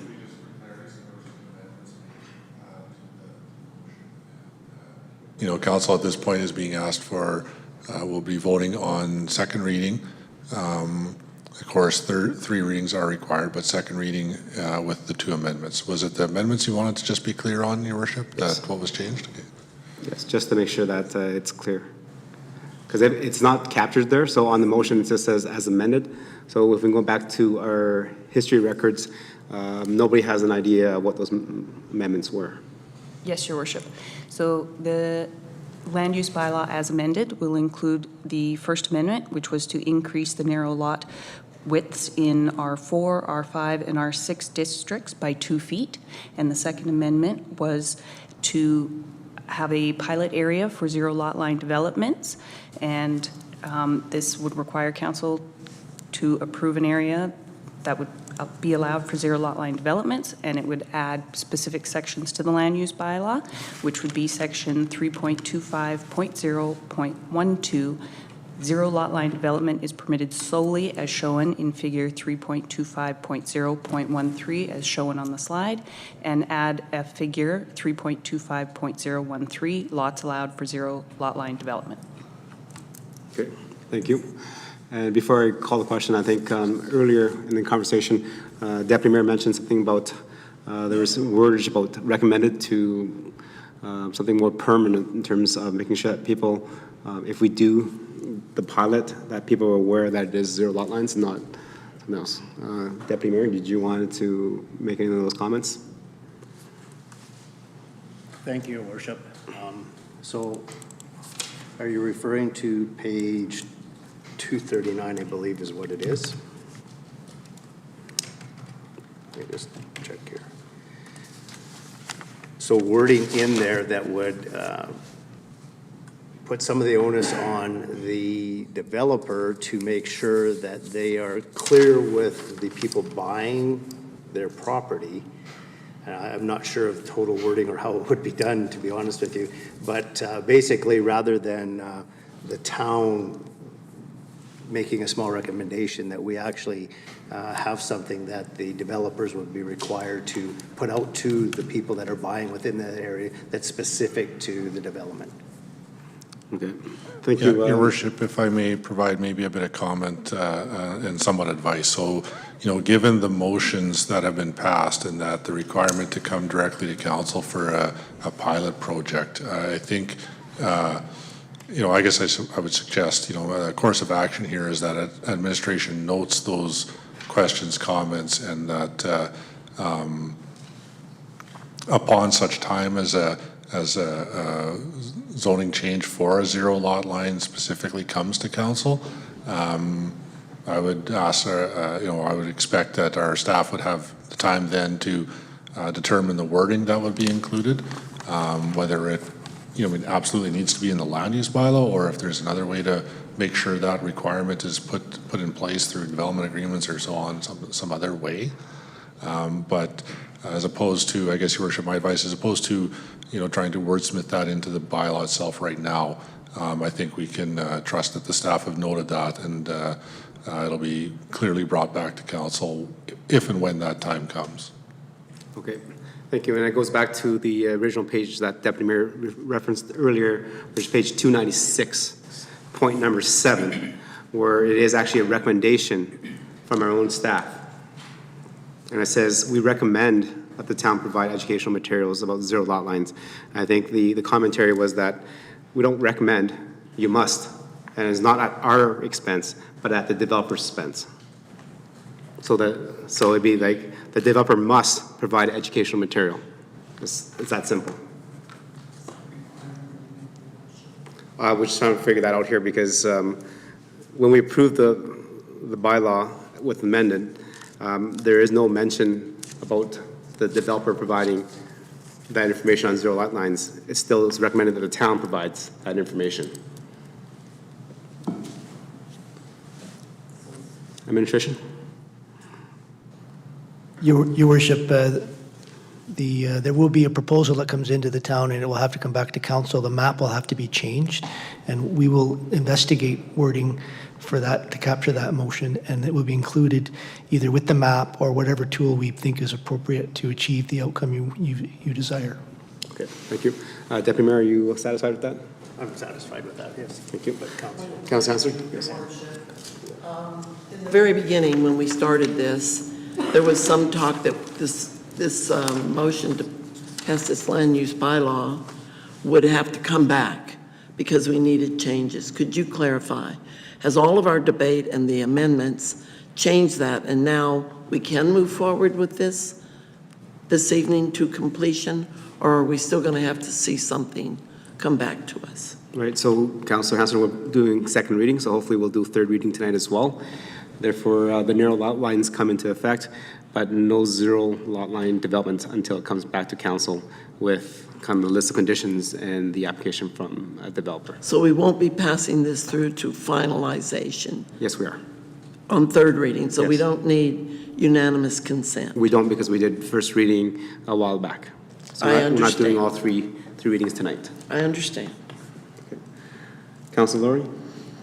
Hey, Your Worship, I just have a question for administration around the pilot project amendment that was made.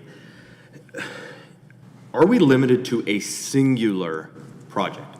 So essentially, is it first out of the gate? Is it the first developer that comes to the town of Stony Plain with a plan for zero lot line? When we approve that, that is it until such a time as council changes the land use bylaw? Or are we able to have multiple pilot projects going at the same time? As we do know, we also have multiple different developers in the town of Stony Plain who may be looking to do things differently. Your worship to Councillor Laurie, you're correct. I don't know if pilot is necessarily the most apt term for it, for the approach. It's more a council-sanctioned areas would be more of an apt way of putting it than necessarily a pilot, because it could be applied to many different places given council's blessing. Excellent. Thank you very much for that clarity. I'm glad to hear that we don't have to be limited to one specific area at a time. Any other questions, comments? Okay, see none. So those motions, the motion was made by Councillor Meyer with the two amendments. So I'll call the question. All in favor of second reading as amended? That is carried. Deputy Mayor for third reading, please.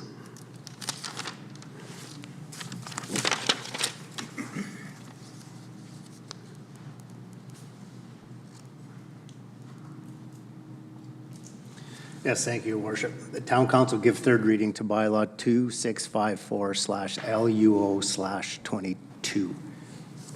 Do you need the amended part of it there? Nope. The motion passed earlier would have amended it.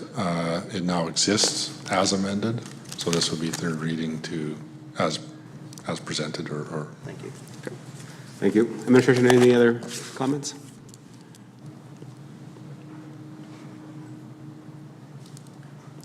Okay, seeing none? Okay. Councillor Meyer?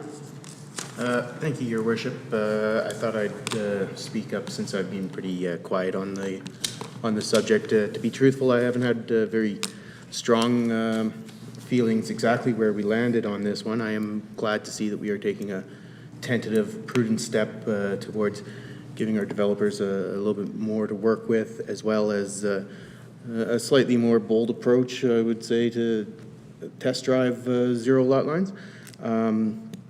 So I look forward to seeing how that works out, and hopefully we see some movement on some developments. Okay. Thank you, Councillor Meyer. Any other questions, comments? Councillor Laurie? Thank you, Your Worship. Just one final question of clarity to administration. Reading, what would it be here, 3.25.0, item number 4. Obviously, we see that the R2 is allowable for the 2.4 meter setback of the principal building, with the other side yard setback may be reduced to a minimum of 0. We see that R4, R5, and R6 are allowed to have one side setback is increased to 1.5, the other may be reduced to 0. My question is R4, R5, and R6, are they allowed to go to as much as 2.4 meters on the singular side setback in order to have windows, doors, etc. on that side of the building while still reducing the other side to 0? Or are they strictly limited to 1.5 meters?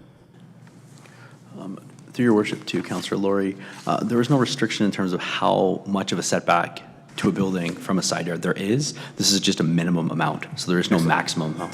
Excellent. Okay, so they are allowed to go as small as 1.5 meters, but they can still do the 0 on one side and a larger on the other side to facilitate windows on the side of a building.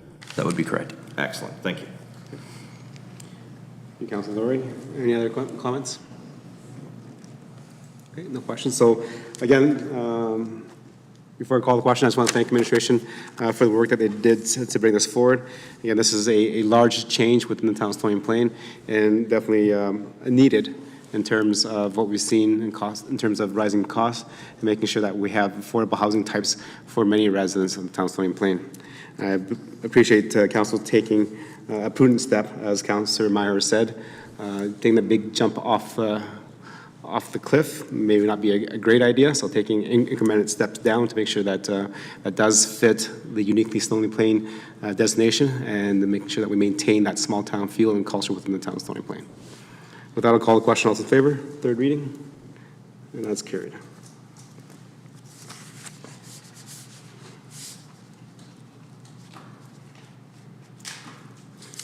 Okay, moving on to number 9, business items, is 9.1, the spring budget adjustments. Go ahead, administration. Good evening. Thank you, Your Worship and Council. Annually in the spring, administration reviews the approved corporate plan from November and proposes adjustments based on any new information due to a changing environment. Through administration's review, there were minimal impacts requiring adjustments through the spring budget process for 2022. Assessment growth corresponded with the estimated amounts in the corporate plan, therefore no necessary adjustment on the revenue side. The impacts warranting adjustment is in regards to the capital vehicle and equipment. The town has experienced tenders presenting higher than budget for these capital purchase requests.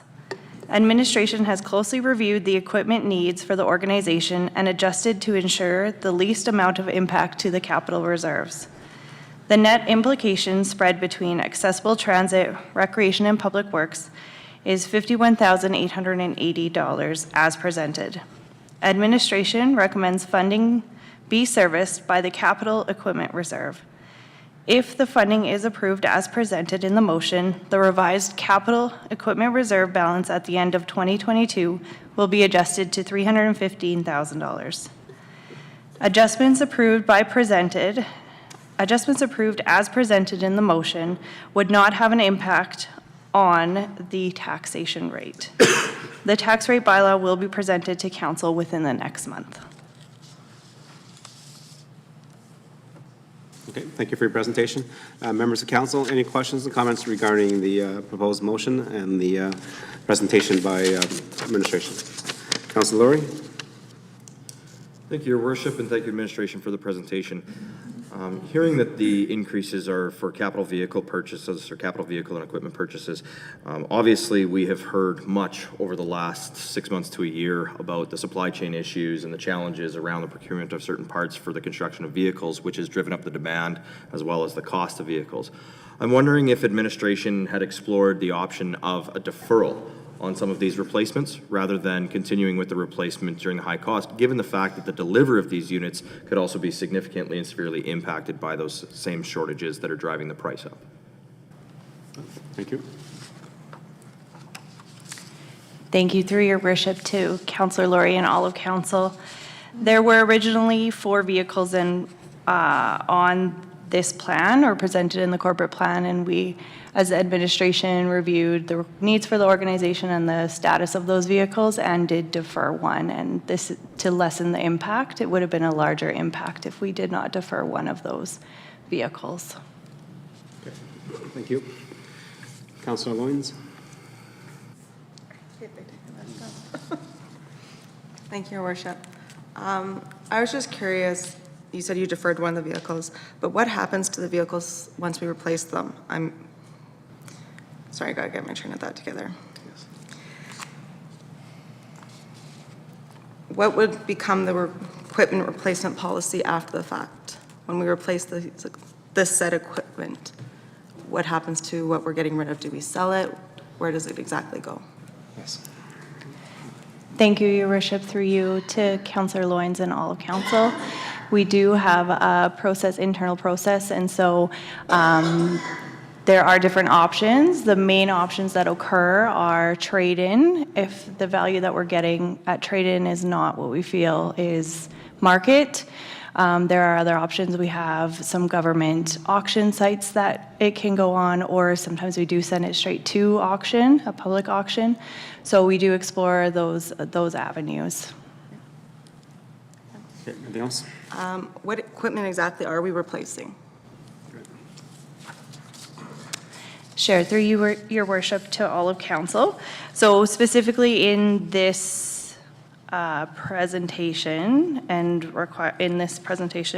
there were 4 vehicles originally, 1 accessible transit bus and a mower. And one of those vehicles, the trucks, were deferred. Thank you. Deputy Mayor? Yes, thank you. Yes, thank you, Your Worship. Question for administration. So we know that today, the majority of the equipment that is out there today, the costs are increasing on a regular basis. Now, you give us a number here. Have you been able to solidify that that is the only cost that's going to increase? Because I'm told by many of the manufacturers that until delivery takes place, unknown of cost. Through you, your worship, to all of council. So I can confirm one of the pieces of equipment is on the lot right now, and basically we have to make a decision on this, or it'll go up another $20,000 if we wait to order one. That's in regards to the bus. The other vehicles, I will maybe just turn it over to the GM of Planning and Infrastructure. I know those are on order. They have not been received, from what I know. Your worship, through you to Councillor Palechko. So we have gone through a procurement process to solidify the pricing that these would be secured at, and have an intention to purchase. A process that's underway based on council's decision tonight. Will follow through with the commitment. Thank you.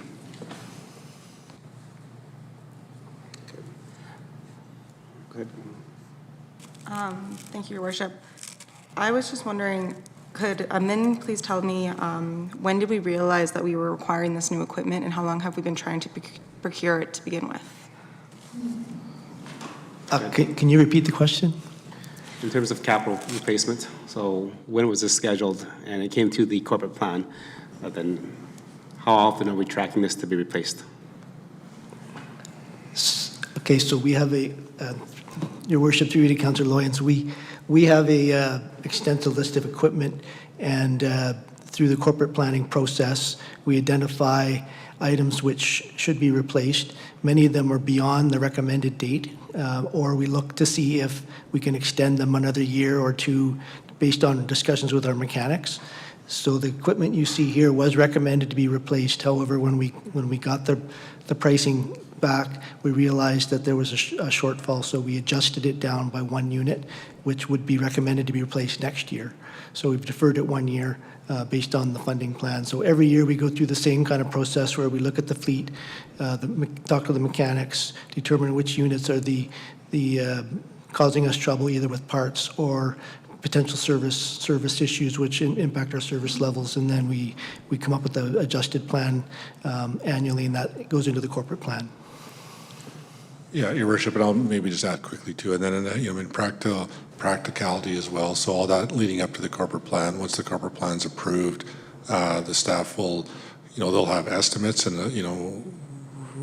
budget costs, so to speak, going into the corporate plan. As soon as that's approved, which is typically November, they will move to the procurement process and lock those prices in and so on and so forth. And try to get the equipment, as soon as possible as needed kind of thing. But we do wait until after the corporate plan's approved to go into the formal process. The other comment I think I heard was delivery times. And yeah, we did experience some delayed delivery time even last year on some of the vehicles, I believe, and some of the equipment. So not sure where we'll be at this year, but yeah, that's a reality too that we faced last year. Thank you. Any other questions? Just one question regarding the ATS. So 144,000 is the cost of a new bus?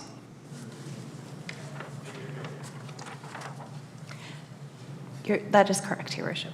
Okay. And then may I ask what our recovery rate is? Since we have the ATS service that is jointly with City of Spruce Grove, what is their share back to us? So if it's 50,000 or whatever, half that, then do we need to budget for the whole thing? Thank you, your worship, through you and to you and all of council. As per our agreement with the City of Spruce Grove, we maintain our own capital, so they do not charge us for their buses, and we do not charge us for our buses that are currently on our fleet as the agreement, when the agreement was signed. Okay. So this is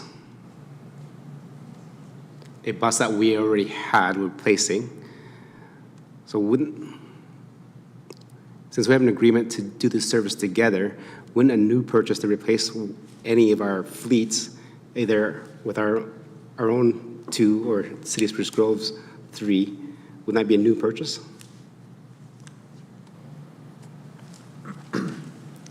Your Worship, The contractual agreement, so on an operating perspective, we have a 60-40 split. 40% is ours and 60% is City Spruce Grove. On the capital component, we both retained our own capital assets, and we both retained the 100% replacement of the capital assets that we own. If we were to add a piece of equipment to the fleet, essentially, yes, your theory is correct there. We would talk with each other and we would determine what the cost percentage share would be for that additional fleet vehicle that we might add to the ATS service. Currently, we've got our 2 fleet, they've got their 3. We're both responsible for our own assets that we currently have. So anything new that we would be adding over and above the 5 that currently exist, there would be a conversation that we would have related to how that might come to light in terms of funding it. Okay.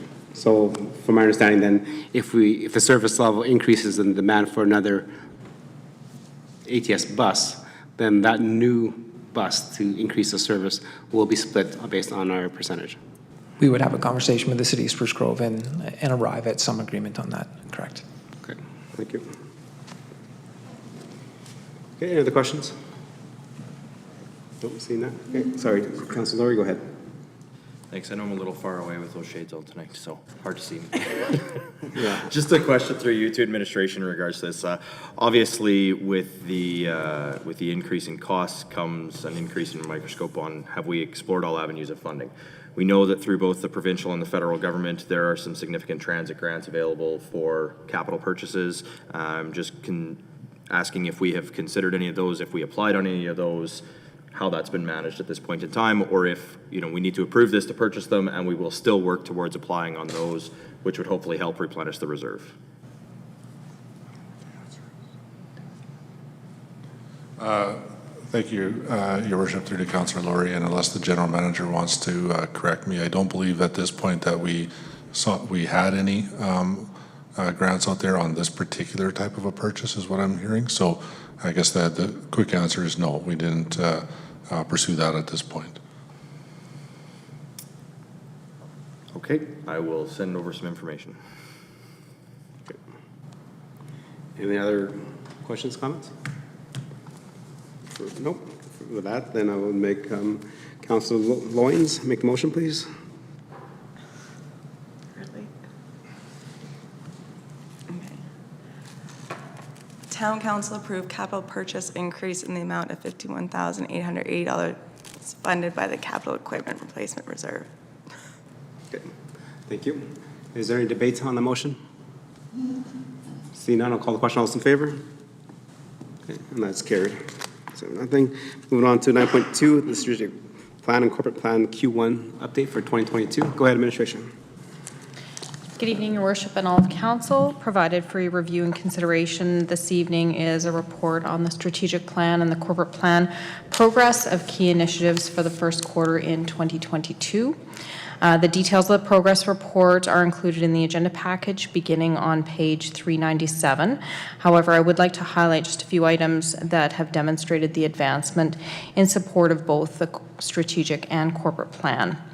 The first is referencing our role as a tri-municipal region partner, and the town of Stony Plain, along with the Parkland County and the city of Spruce Grove, have committed support to the Meridian Housing Foundation to construct just over 100 senior suites in the new Spruce Grove Lodge.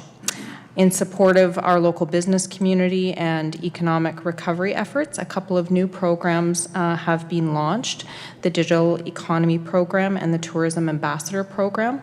Both provide value-added service to broaden customer experience as well as marketing potential for our local businesses. Under the theme of supportive infrastructure, public engagement has launched for consideration of the redevelopment of adjacent lands and extending South Park Drive.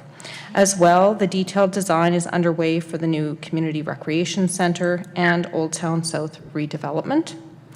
Recently, the town's community development commitment included the acknowledgement and support of the Moose Hide campaign and Walk to End Violence Against Women and Children. To guide the development of innovative approaches to diverse housing, Council received the presentation of the town's housing strategy. Finally, I would just like to note that council and the public will see a number of key actions in the report that are under review by administration. These are recently added directions provided by the strategic plan that administration is determining a plan to address.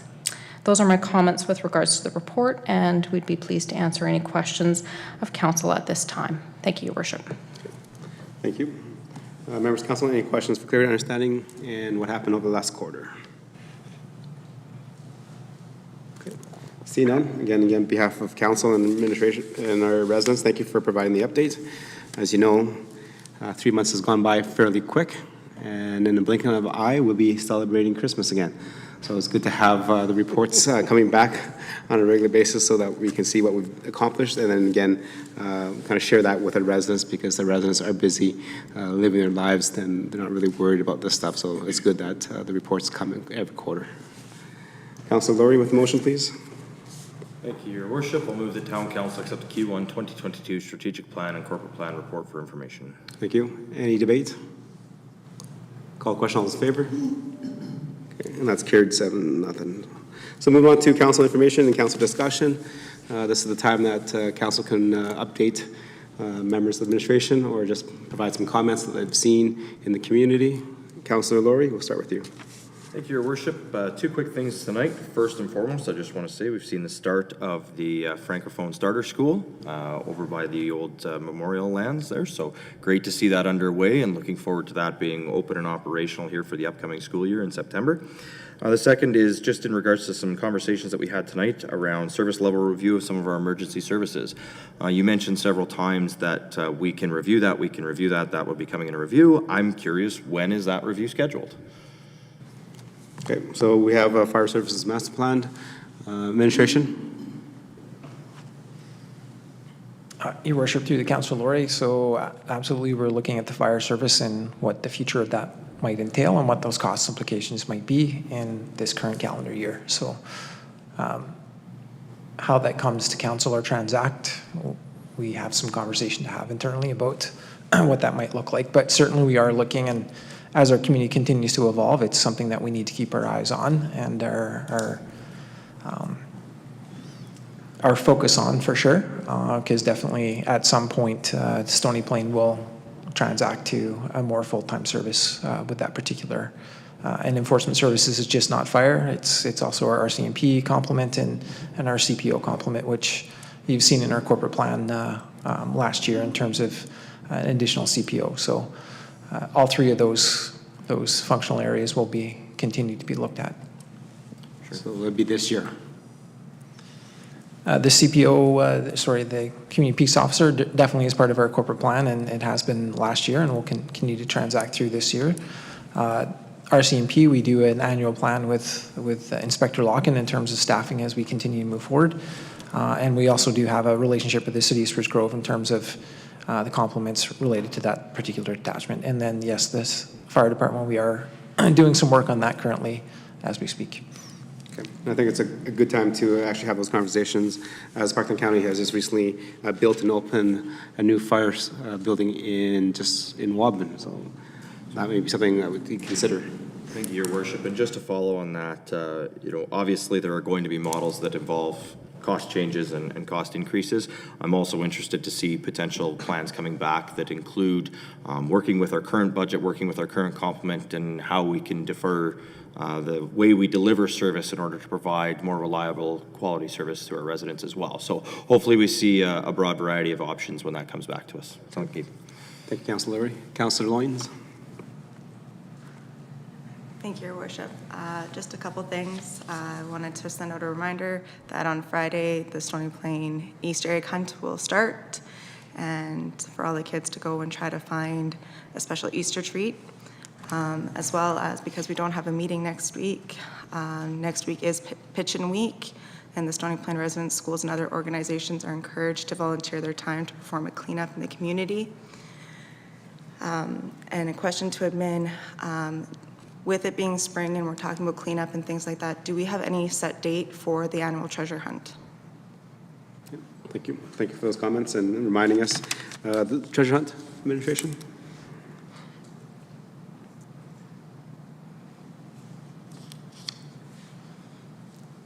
Your worship, everybody's looking at me. I believe it, I don't know if I've got an official date, so I believe we were talking about a date, but rather than tell you the wrong date, I will get the date. It's in May, I can tell you that much. Thank you. It will Yes, be, it is it in would May. be on a weekend in May. Typically, it's, from past experience, it's usually been the second week of May. That was going to be my guess, but I just want to make sure we're all confirmed on our side, your worship. Yes, and then just a reminder, as the treasure hunt has always been popular amongst our own residents and surrounding communities, is that it has changed slightly, that we do have a treasure hunt, but then after the treasure hunt, we have a large item drop-off. So make sure you just don't leave your items on your your yard if it's not get picked up and somebody doesn't find it valuable. But as they say, one man's trash is always one man's treasure. So however you look at it, hopefully it gets reused, recycled, and repurposed. And your worship, the large item drop-off at Public Works happens the same weekend after that event. So if you have events, things that are not picked up, they can be dropped off for free at the Public Works yard. Right, and the large item pickup sticker is in September. Deputy Mayor? I have nothing this evening, thank you. Councillor Meyer? Nothing this evening. Councillor Hansard? Only that I enjoyed our evening with Evergreen Catholic School Division and learned a lot from the people at our table. And I was hoping everybody came away with the same thing. It was wonderful. So I enjoy meeting with our partners. Okay, thank you, Councillor Hansard. Councillor Anderson? Yeah, thank you, Mr. Mayor. Just quickly wanted to thank those residents that gave their evening to come join us for the South Park Drive Extension Open House. There was a strong response. It was awesome to see so many from the community come out to provide their feedback. And we know it's important for our residents to play a role in that decision-making process. And their voice matters, and that will help inform our decisions. So to those residents that joined us, thank you. To administration for taking your time, putting the presentation together. Thank you for that as well. Look forward to the continued discussion there. Okay. Anything else? No. Okay, just for me, just want to thank administration for the work that they've done at Rotary Park, the improvements that we've made over the last couple of years in terms of the water drainage and having the skating where it is now. I walked it yesterday, and it is very dry, so which is excellent, because if council remembers, that area has been very low spot in Rotary Park, and we've never been able to use it until well into the summer after the thaws come out. But now, because of the changes, it's more usable by all residents right now than it was before. So that was great. A question for administration. In terms of spring cleaning and all that stuff, we see the roads getting cleaned. What about the street signs that have been knocked over by drivers that have accidentally brushed them and knocked them over?